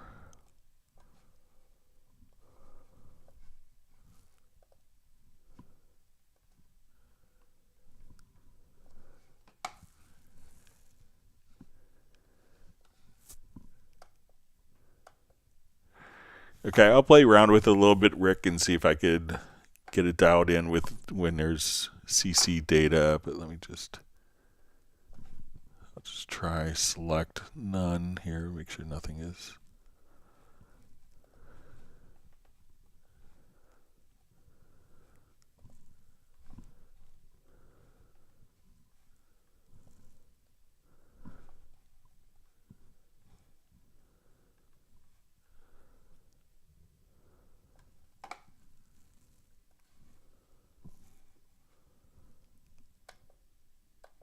Yeah, I'll play around with it some more over the weekend, see if I can get it dialed in or take a different approach. Sorry about that, Rick.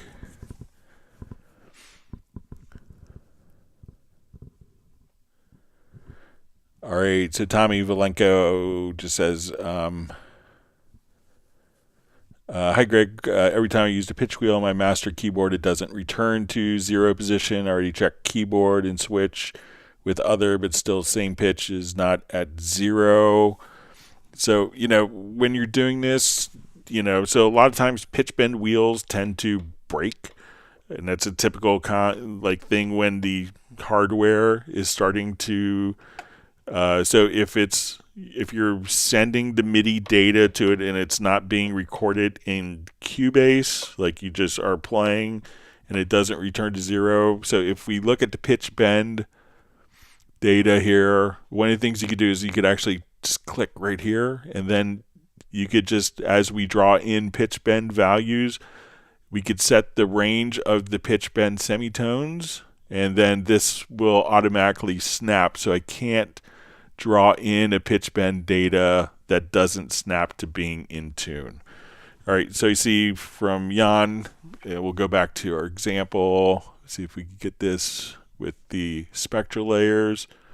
It might be in modules unmix transcription. So let me see if I was just having my brain cramp moment with that.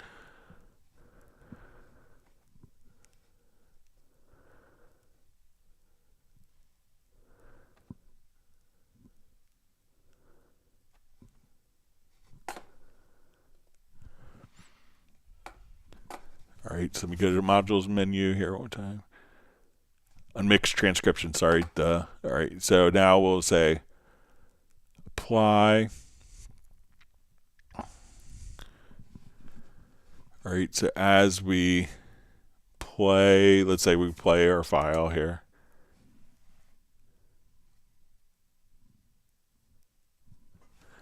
We'll have that. So we see our transcription here. So now I think we would go to, there's like an export.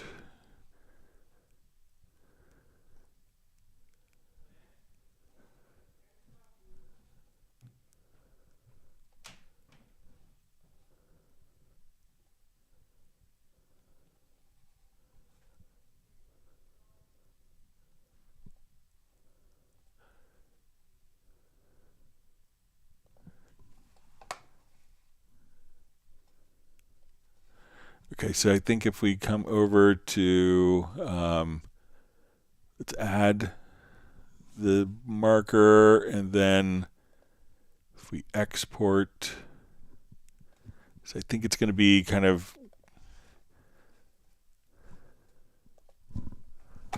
sorry, no, we're running late. Sorry, let me just see. So I think if once we have that there, that we want to like export from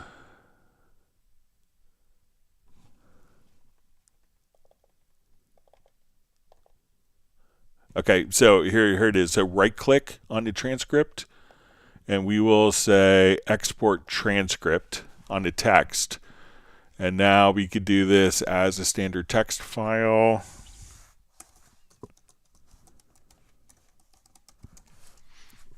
We'll save this quickly to desktop.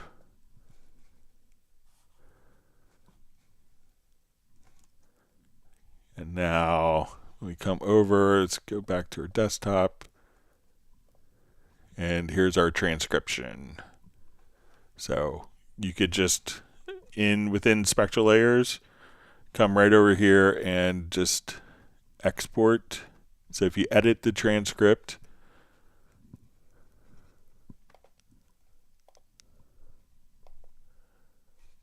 let me just close this out.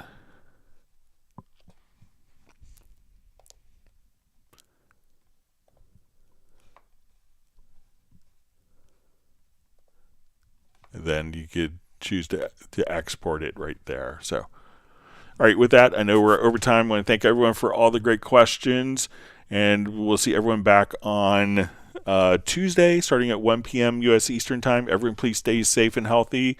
And if you have questions you want to send it in advance, send it to clubcubase@steinberg.de. Thank you very much. Goodbye.